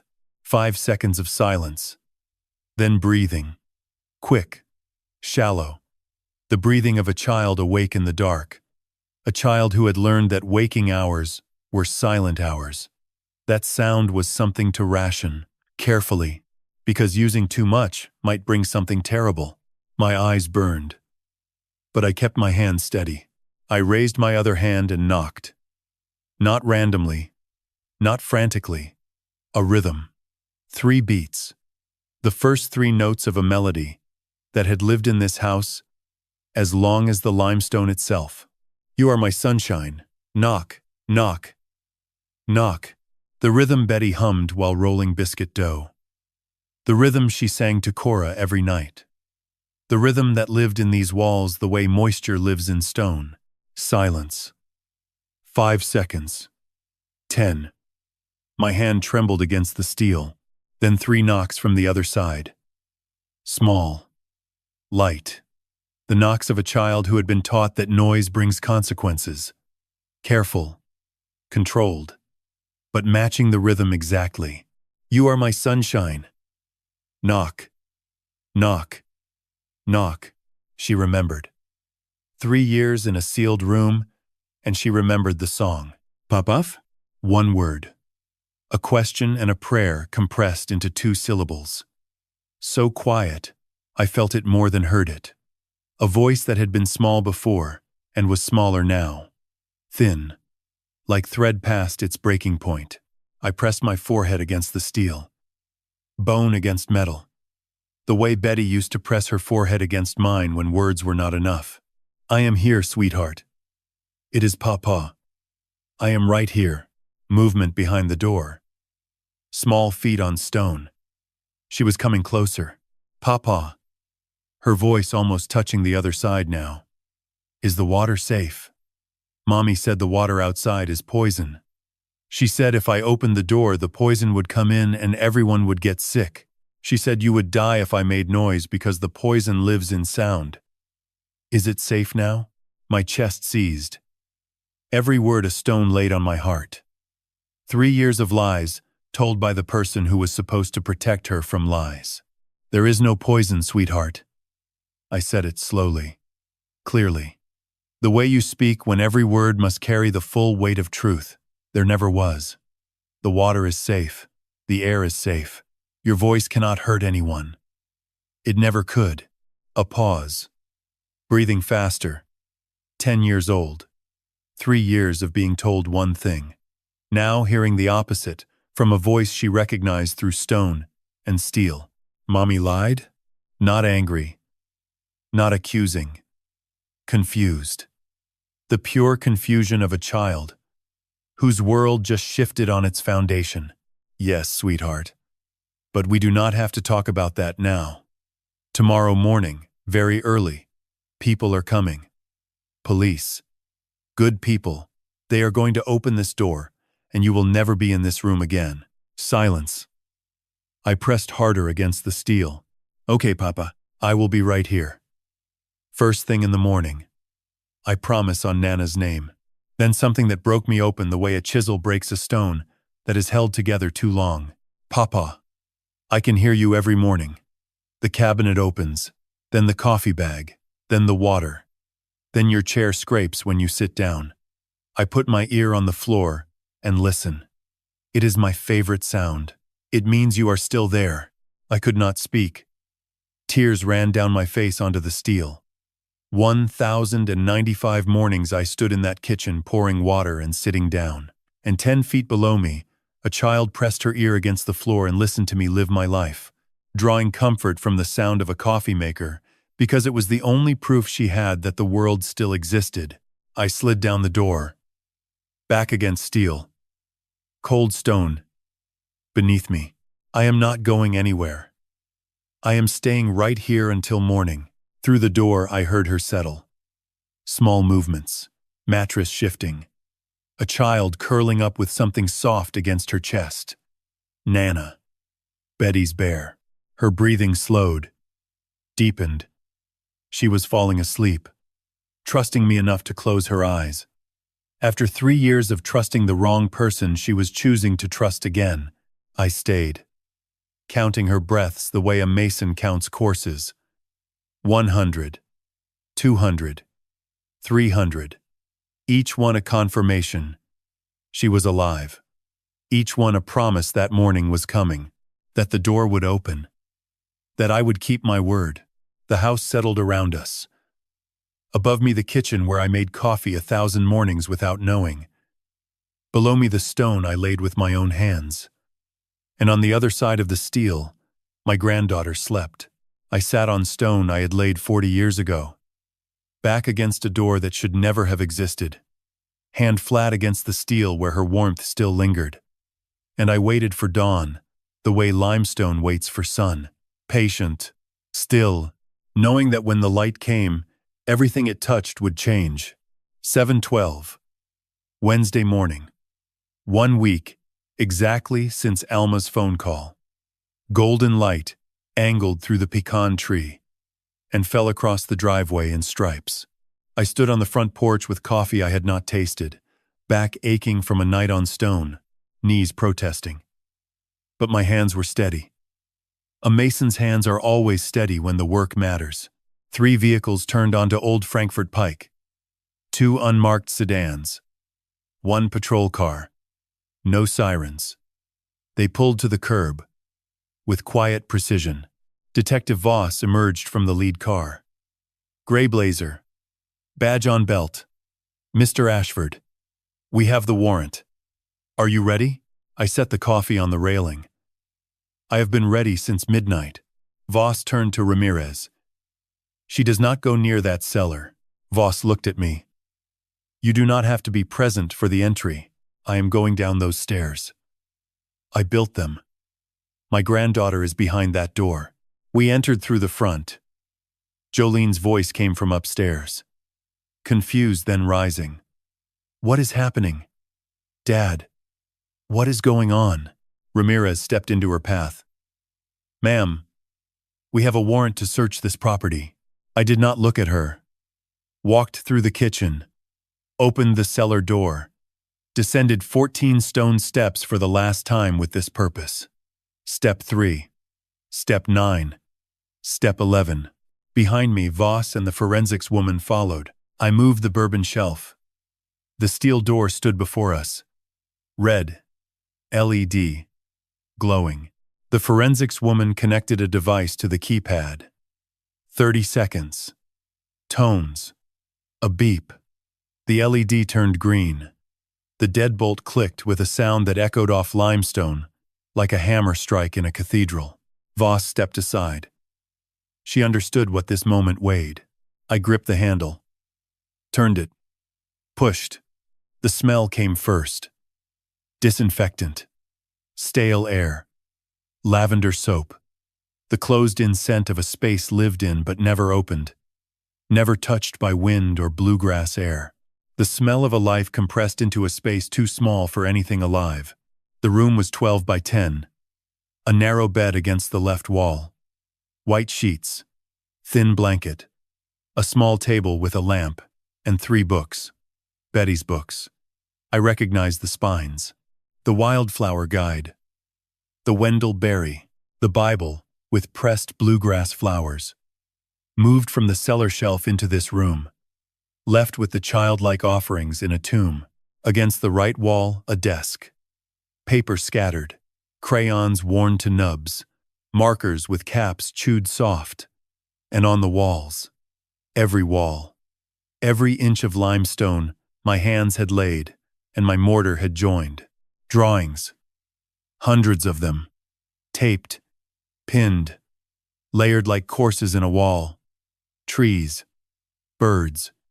A kitchen with a man at the counter. A pecan tree with a swing that never existed but a child imagined into being. A teddy bear sitting in a chair reading a book. And doors.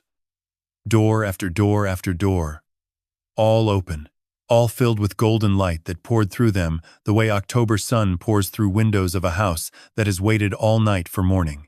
In the far corner beside the bed, pressed where 2 walls met at a joint I cut 40 years ago, sat a child. Small. Thin. Brown hair tangled past her shoulders. Faded yellow shirt. Gray sweatpants. Arms around a brown teddy bear. The bear Betty wrapped in tissue paper and wrote on the tag, "Her name is Nana. She will keep you company when I cannot." She looked at the doorway. At the light. At Voss. Then, at me. I saw it through the thinness and the tangled hair. Betty's eyes looking back from a 10-year-old face. The girl who once sat on my kitchen floor and asked why rocks were so heavy. Puff. One word. A question and a prayer answered.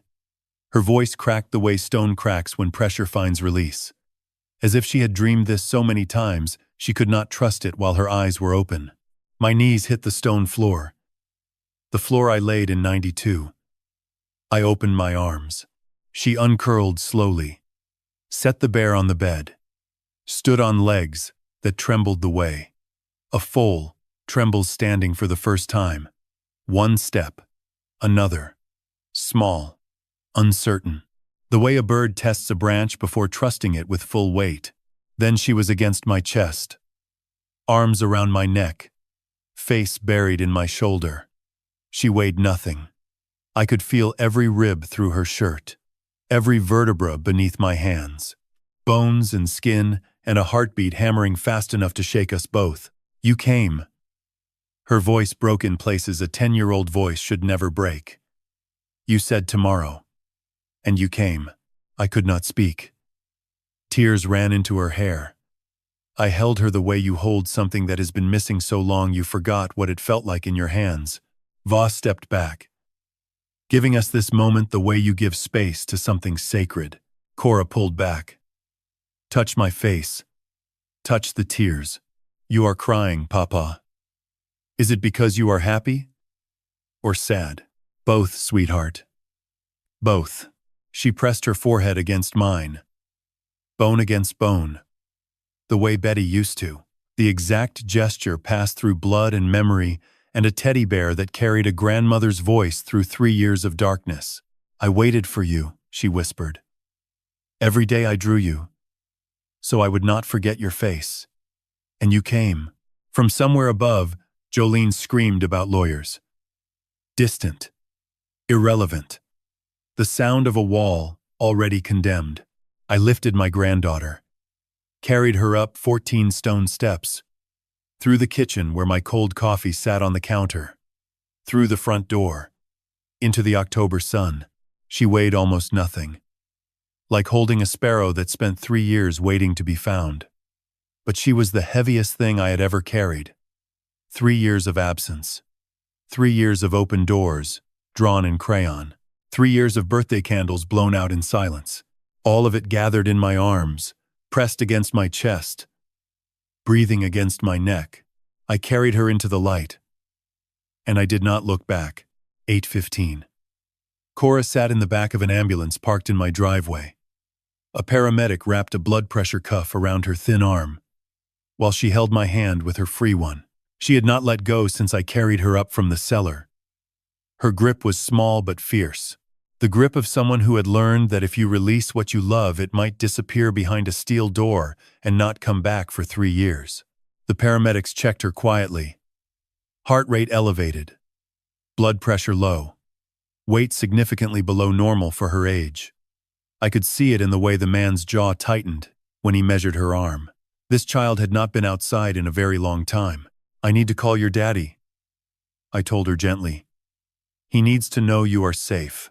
She looked up at me, her eyes enormous in her thin face. "Is Daddy going to come?" "Yes, sweetheart. He is coming right now." I stepped 3 feet from the ambulance, close enough that Cora could still see me. I dialed Marcus. He answered on the first ring. He had been waiting since Monday night. "Dad." His voice was tight. "What is happening?" "Mijo. Cora is here. She is alive. She never went to Frankfurt. She has been in the cellar below the kitchen for 3 years. Police are here. She is with paramedics. She is thin and scared, but she is alive and she is asking for you." Silence. 3 seconds. 5. 7. "What?" His voice cracked the way stone cracks when the load exceeds what it was built to hold. "What do you mean in the cellar?" A sound came through the phone that I had never heard from my son. Not in 40 years. A sound between a gasp and a collapse. The sound a man makes when the floor drops out from under everything he believed was solid. Then voices in the background. Something falling. A phone fumbled and caught. "Dad." His voice came back ragged. "I am coming right now. They are taking her to UK Children's Hospital. Meet us there. Tell her Daddy is coming. Tell her right now." I walked back to Cora. "Daddy is on his way, sweetheart." She nodded. Then she said something that landed in my chest like a chisel strike. "Does he know I was downstairs the whole time?" "He knows now." Nobody knew except Mommy. She looked at the house. At the kitchen window above the cellar. "I could hear him sometimes," she said quietly. "Talking on the phone. His voice came through the floor. I wanted to yell, but Mommy said the poison would hear me. There is no poison, sweetheart. There never was. I know. You told me last night. I believe you, Papa. The ambulance took us to UK Children's Hospital. 14 minutes across Lexington. Cora held my hand and stared out the window at the world. Trees, cars, a woman pushing a stroller. She watched it all, with the expression of someone seeing a country they had been told was destroyed, and finding it whole and ordinary.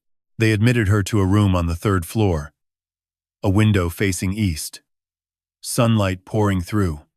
Cora walked to that window and touched the glass. Felt the warmth. "It is real," she whispered. "Real, son." 1 hour and 22 minutes after my call, the door opened. Marcus stood in the doorway, suit wrinkled, tie loose. He had driven without stopping, without changing, without breathing, it seemed. Because the first thing he did was inhale like a man surfacing from deep water. His eyes found Cora, and everything in him collapsed. She was sitting up in bed, juice box in one hand, my hand in the other.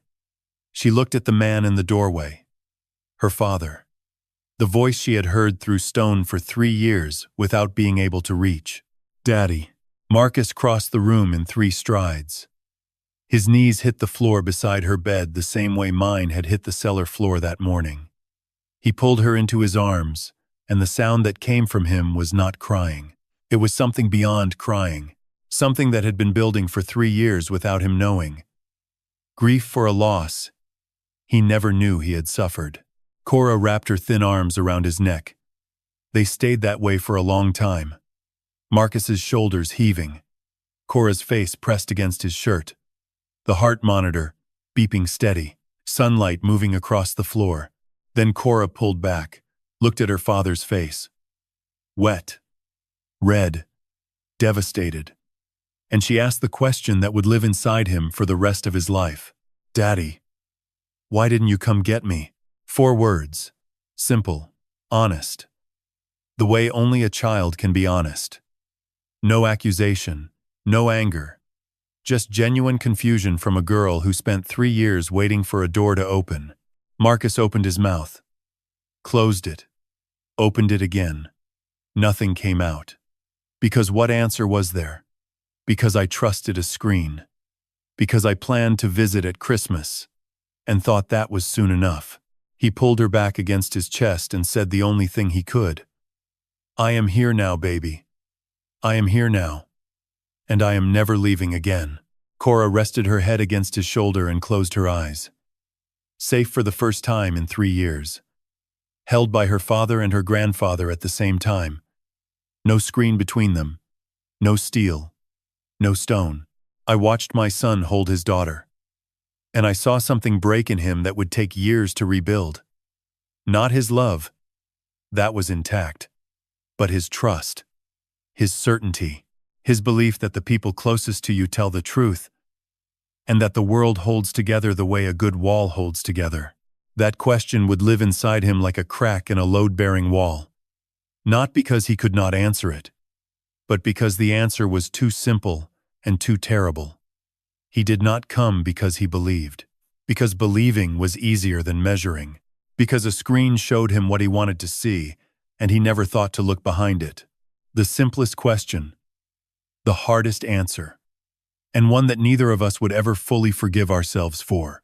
2 weeks after we opened the door. A Tuesday afternoon. I sat in a waiting room at UK Children's Hospital with a paper cup of coffee that tasted like nothing. Down the hallway, behind a door painted with cartoon butterflies, my granddaughter was speaking to Dr. Lydia Farrow for the 4th time. The first 3 sessions had been mostly silence. Farrow told me that was normal. Children who had experienced prolonged isolation needed time to find their voice again. Speaking after years of enforced quiet felt dangerous to them, like stepping onto ice that might crack. But today was different. Farrow came out at 3:45. She sat beside me and spoke quietly. Cora talked today. More than any previous session. She gave permission for me to share it with you. She said Papa should hear this. I set the coffee down. Farrow opened her notebook. Cora told me that on the first day, Jolene brought her downstairs and said they were playing a hiding game. Over the following days, Jolene told Cora a terrible poison had gotten into the water supply, that the air above ground carried it in tiny droplets, that only inside this room, below the stone, was it safe to breathe. She told Cora that Daddy was sick in Louisville, that Papa was old and the poison would kill him if Cora made any noise that let it seep through the walls. My hands clenched against my knees. Farrow read from her notes. Cora's exact words. Mommy told me the poison lived in sound, that if I screamed or talked loud, it would hear me and come through the cracks in the stone, so I had to be very, very quiet. Like a mouse. Mommy said mice survive because they never make noise. 3 years of trained silence. 3 years of a child believing her own voice was a weapon that could kill the people she loved. Cora believed this completely for the first year, Farrow said. She was 7. Jolene used Cora's memory of boil water advisories in Lexington as a foundation. Told her this was worse. Much worse. In the 2nd year, Cora began to doubt. She could hear normal sounds through the floor. The coffee maker. The television. If the air was dangerous, why was Papa still walking around? She asked Jolene. Jolene told her adults had received a special medicine that protected them. But the medicine was dangerous for children. It would damage Cora's brain. So she had to stay below until scientists made a safe version. I stared at the wall across from me. Cartoon butterflies. Smiling suns. And my granddaughter had spent 3 years being told the world above was toxic. Farrow continued. Cora said she could hear you every morning. She described it specifically. The cabinet opens first. Then the coffee bag crinkles. Then the water runs. Then the pot makes a sound like breathing. Then Papa's chair scrapes the floor when he sits down. She looked at me. Mr. Ashford. Cora pressed her ear against the floor every single morning and listened to you make coffee. She said it was like a clock. It told her the world was still turning. It told her Papa was okay. My throat closed. Every morning.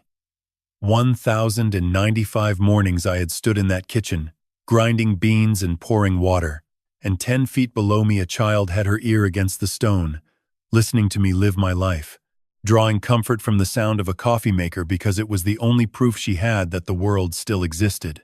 Pharaoh gave me a moment. Then she continued. I asked Cora about the bear. The teddy bear she was holding when you found her. She calls it Nana. She read from her notes. Nana lives in the bear. She reads to me at night when I cannot sleep. I hold her and she talks to me. She tells me about flowers and rocks and Papa. She tells me the story about the bird that learned to fly. Tears came. I did not try to stop them. Betty's bear. The last gift my wife gave our granddaughter. For 3 years, Cora had held it and heard Betty's voice inside it, had turned a stuffed animal into a vessel for everything she remembered about safety and love and the world beyond stone walls. She kept Betty alive, I whispered. Yes, Pharaoh said. That bear was her anchor. Without it, her isolation would have been complete. She closed the notebook, then reopened it to a final page. At the end of today's session, Cora asked me a question. Is the poison really gone now? Can I go outside forever?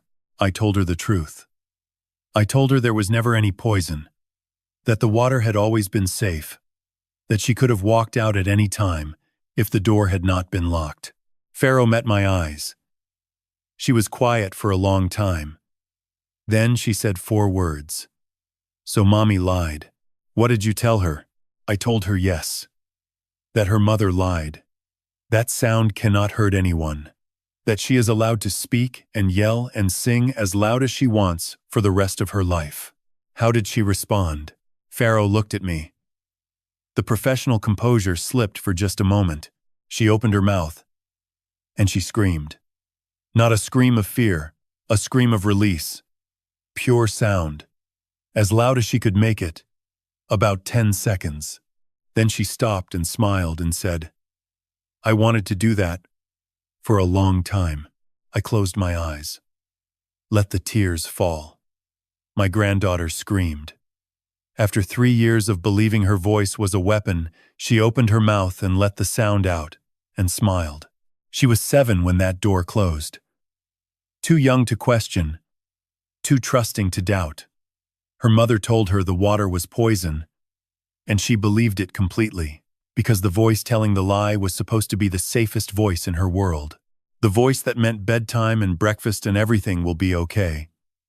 And Jolene had used that trust as a cage, had turned a child's faith into a sentence, had weaponized love itself. But Cora screamed. 10 seconds of pure sound. 3 years of silence broken in one beautiful, defiant moment. And she smiled afterward. That smile was worth everything. 4 days after we opened the door, I sat in a conference room at the Lexington Police Department. Detective Voss across the table. A thick folder between us. Voss spread documents across the surface the way a mason spreads blueprints before demolition. The room was built by a contractor named Ray Mullins out of Georgetown. She slid a text screenshot across the table. Jolene's message read, Needs soundproofing. Child has severe sensory issues. Doctor recommended isolation room. Must be finished by March 1st. Mullins replied, Cash only. When is the homeowner away? Jolene answered, He visits his son in Louisville the 2nd week of March. 5 days. I had visited Marcus that week. Came back to find Jolene had rearranged the cellar. New paint smell. She said she was freshening up the storage area. I thanked her. Mullins installed the steel door, keypad, soundproofing, and a plumbing connection for a sink. Sealed the cellar window from the inside. 4 days. 30,000 cash. He is cooperating and being charged as an accessory. Voss pulled out subscription records from an app called VoiceForge. Jolene created an account 3 days after Cora was locked in. She had uploaded 52 audio clips of Cora from birthday parties and family dinners. The app generated synthetic voice that sounded like Cora speaking, laughing, aging over time. 3 years of a child's stolen voice, Voss said.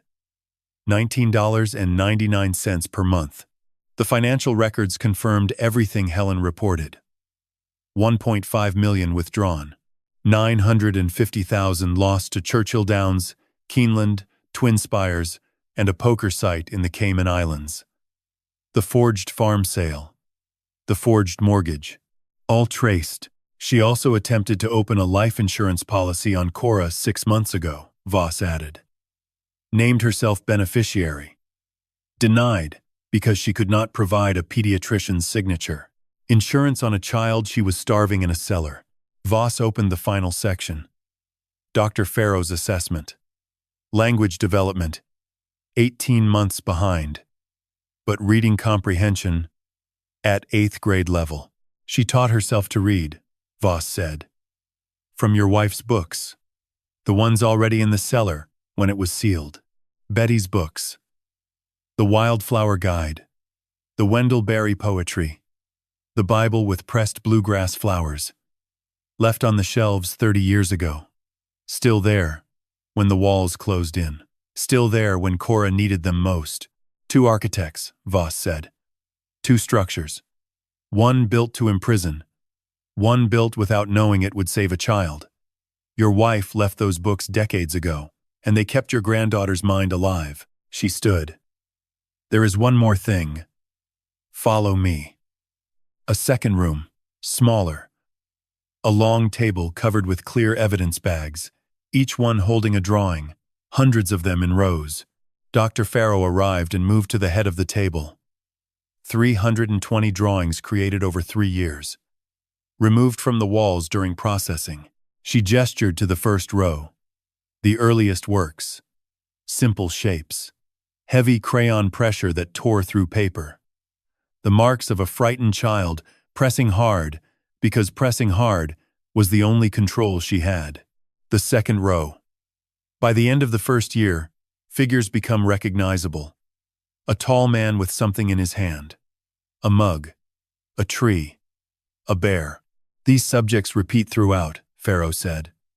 58 drawings of a male figure in a kitchen. 45 of a tree. 39 of a bear. And 195 containing one specific element. She paused. An open door. Present in over 60% of all drawings. She lifted one evidence bag. Created approximately 18 months into confinement. Through the plastic, I saw it clearly.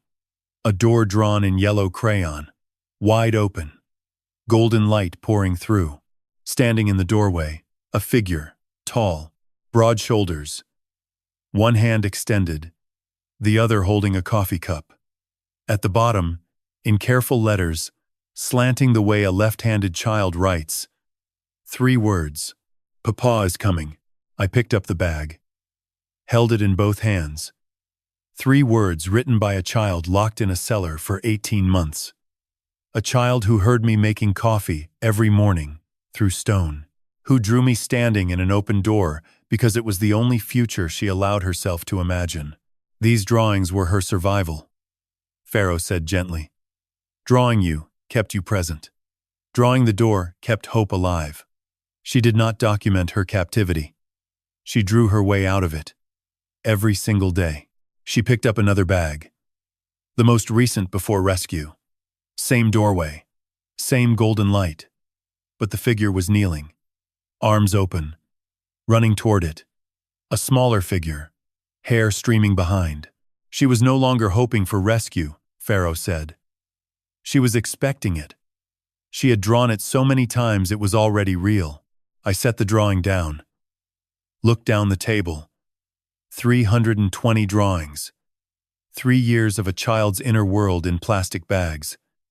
And in nearly 200 of them, a door. Always open. Always filled with light. One more detail. Pharaoh said. In every drawing of you from the first to the last you are smiling. Always. Even in the darkest ones. She never once drew you angry, or absent, or turned away. I pressed both hands flat against the table and breathed. Every door open. Every single one.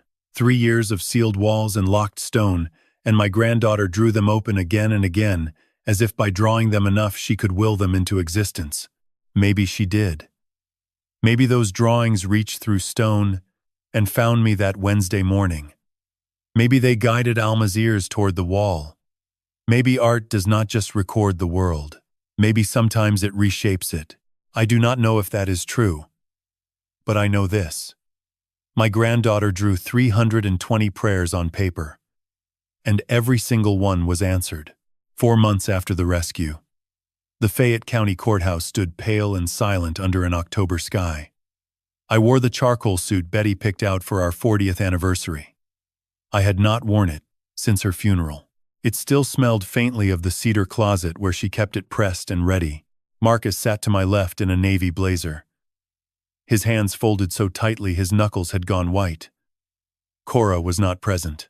Dr. Pharaoh had testified in a pretrial hearing that exposing a 10-year-old to the woman who imprisoned her would cause irreparable harm. The judge agreed. Cora stayed home with Helen, drawing at the kitchen table, unaware that today the world would decide what her mother deserved. The courtroom held maybe 70 people. Reporters filled the first 3 rows on the left. Neighbors and strangers who had followed the story filled the rest. Tom Bridwell sat in the 4th row. Arms crossed, jaw set like a man watching a wall he wished he had torn down sooner. Alma sat near the back in a blue dress, clutching a tissue she had already torn in half.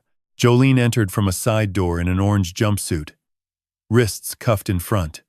She had lost weight. Her hair hung flat against her shoulders. She did not look at me.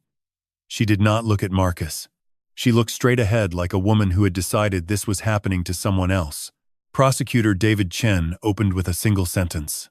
For 1,095 days, Jolene Collins kept a 7-year-old child locked in a 12 by 10-foot cellar and told her the water outside would kill her. The courtroom went silent. Someone behind me inhaled sharply. Then nothing. Chen built his case the way I would build a wall. 1 stone at a time. Fitted, with precision. No gaps. He introduced Ray Mullins. The contractor confirmed he was paid $30,000 cash to install soundproofing, a steel door, a keypad, and ventilation designed to keep a human being alive in a sealed space. He said Jolene told him it was a therapeutic room for a child with sensory disorders. He said he believed her until he saw the news and pulled his truck to the roadside because he could not see through the windshield. Next came the digital evidence. A forensics analyst displayed the VoiceForge account. 52 source clips. 3 years of synthetic audio sent to Marcus and to me every Sunday at 6:15. 156 lies delivered on schedule like a subscription. Helen testified about the money. Bank records showing $1.5 million withdrawn. $950,000 lost to gambling. $280,000 from the forged farm sale. $195,000 from the forged mortgage. Helen presented numbers the way a surgeon presents an X-ray. Cold. Clear. Undeniable. Detective Voss took the stand for over an hour. She walked the jury through the timeline, from Alma's call to the moment forensics cracked the keypad. She played 3 recordings. The first was Jolene telling Mullins the room was for therapeutic purposes. The second was a voicemail Jolene left Marcus 3 weeks before the rescue, cheerfully describing Cora's supposed art show. The third was from my phone. The night I stood outside the steel door, 3 knocks. Then Cora's voice. "Papa, is the water safe now?" Several jurors looked down at their hands. A woman in seat 4 pressed her palm over her mouth. The courtroom was so quiet, I could hear the fluorescent lights humming above us. The defense attorney argued diminished capacity. He called a psychiatrist who used words like compulsive disorder and dissociative episodes. The psychiatrist never once mentioned Cora by name. He spoke of the defendant's mental state, as though the child locked in a cellar for 3 years was a footnote in someone else's medical history. Chen delivered his closing in 9 minutes. He stood before the jury without notes. Cora drew 320 pictures in that room. 58 of them show her grandfather making coffee in the kitchen above her. She could hear him every morning through the stone. She believed he would come. She was right, but she should never have had to wait.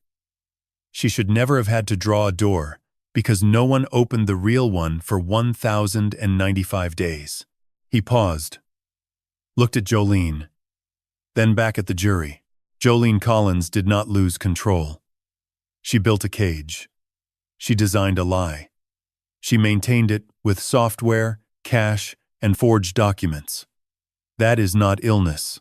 That is architecture. The jury deliberated for 3 hours and 50 minutes.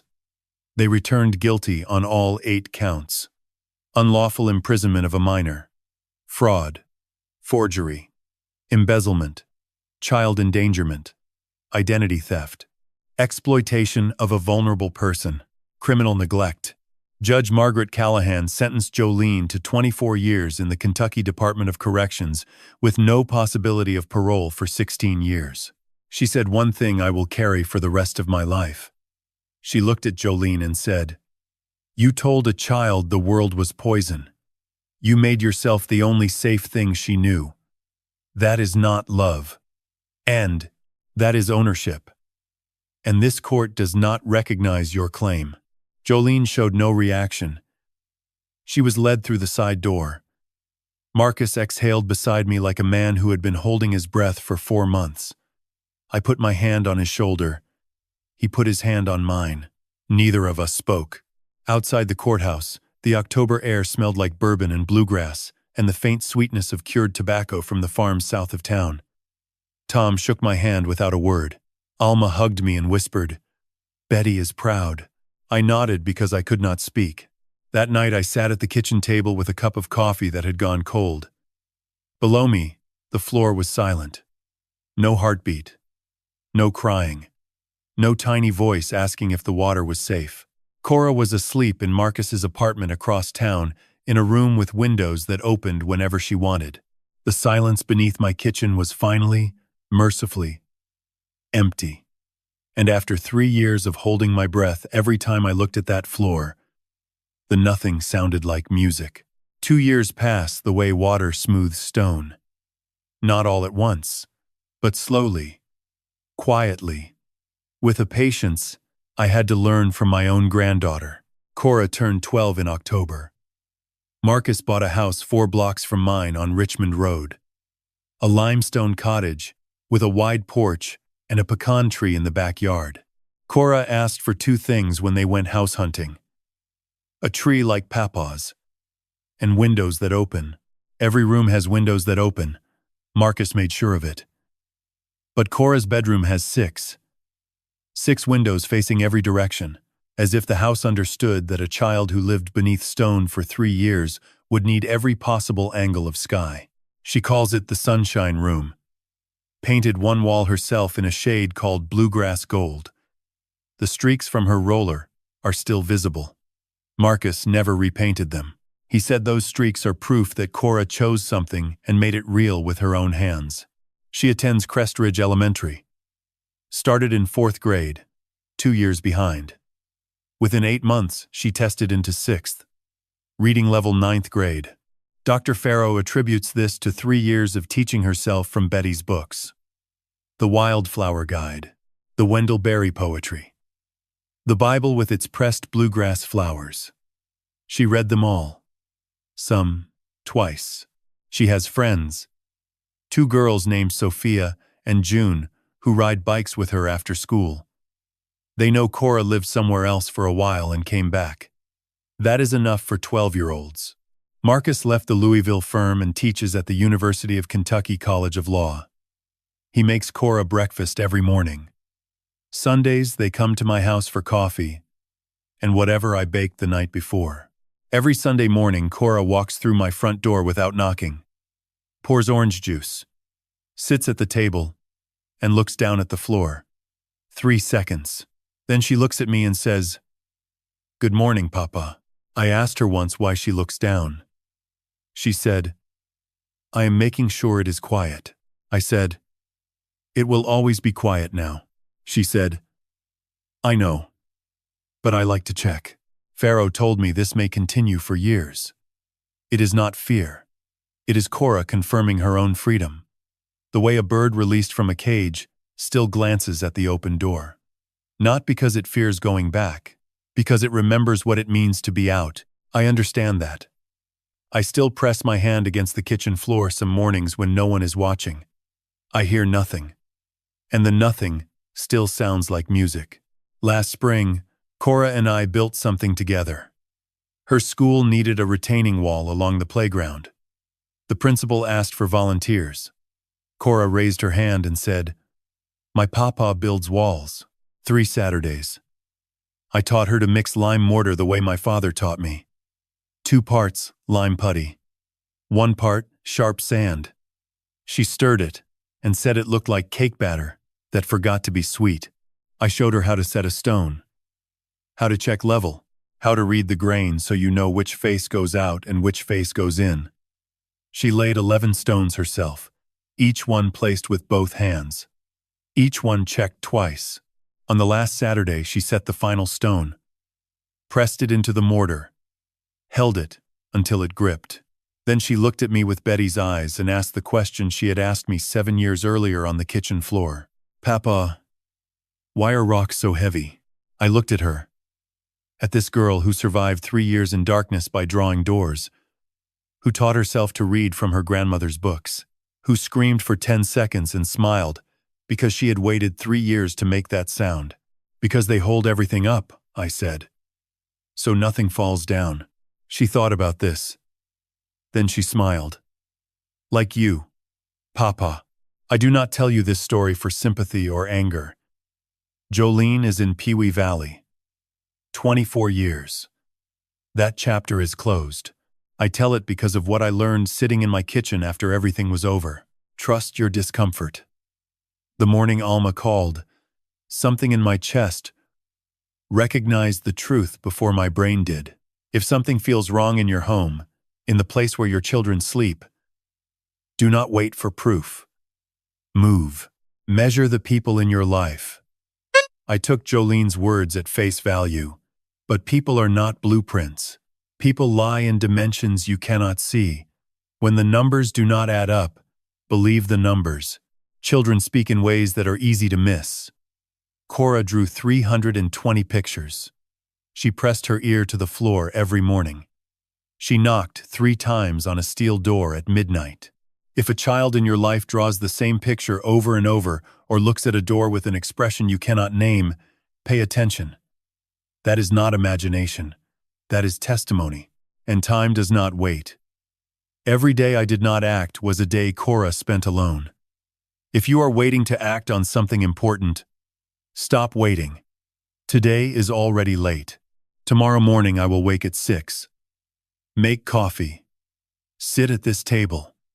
And at 7:30, Cora will walk through my door without knocking. Pour orange juice. Glance at the floor for 3 seconds. Then look at me and say, "Good morning, Papa," and the morning will be good. If this story reached you, if something in it made you think of a wall you have been afraid to look behind, I am asking you now. Open it. Measure the stone. Listen to the silence. Believe the child who keeps drawing the same picture. Do not wait for a housekeeper to call you on a Wednesday morning. Be the one who listens first. Thank you for staying with me. Share this story with someone who needs to hear it. Someone who might be sitting above their own floor right now, trusting a silence they should not trust. And if you have not already, subscribe to this channel. Not for me. For the next story that might change the way you listen. God bless you. God bless your family.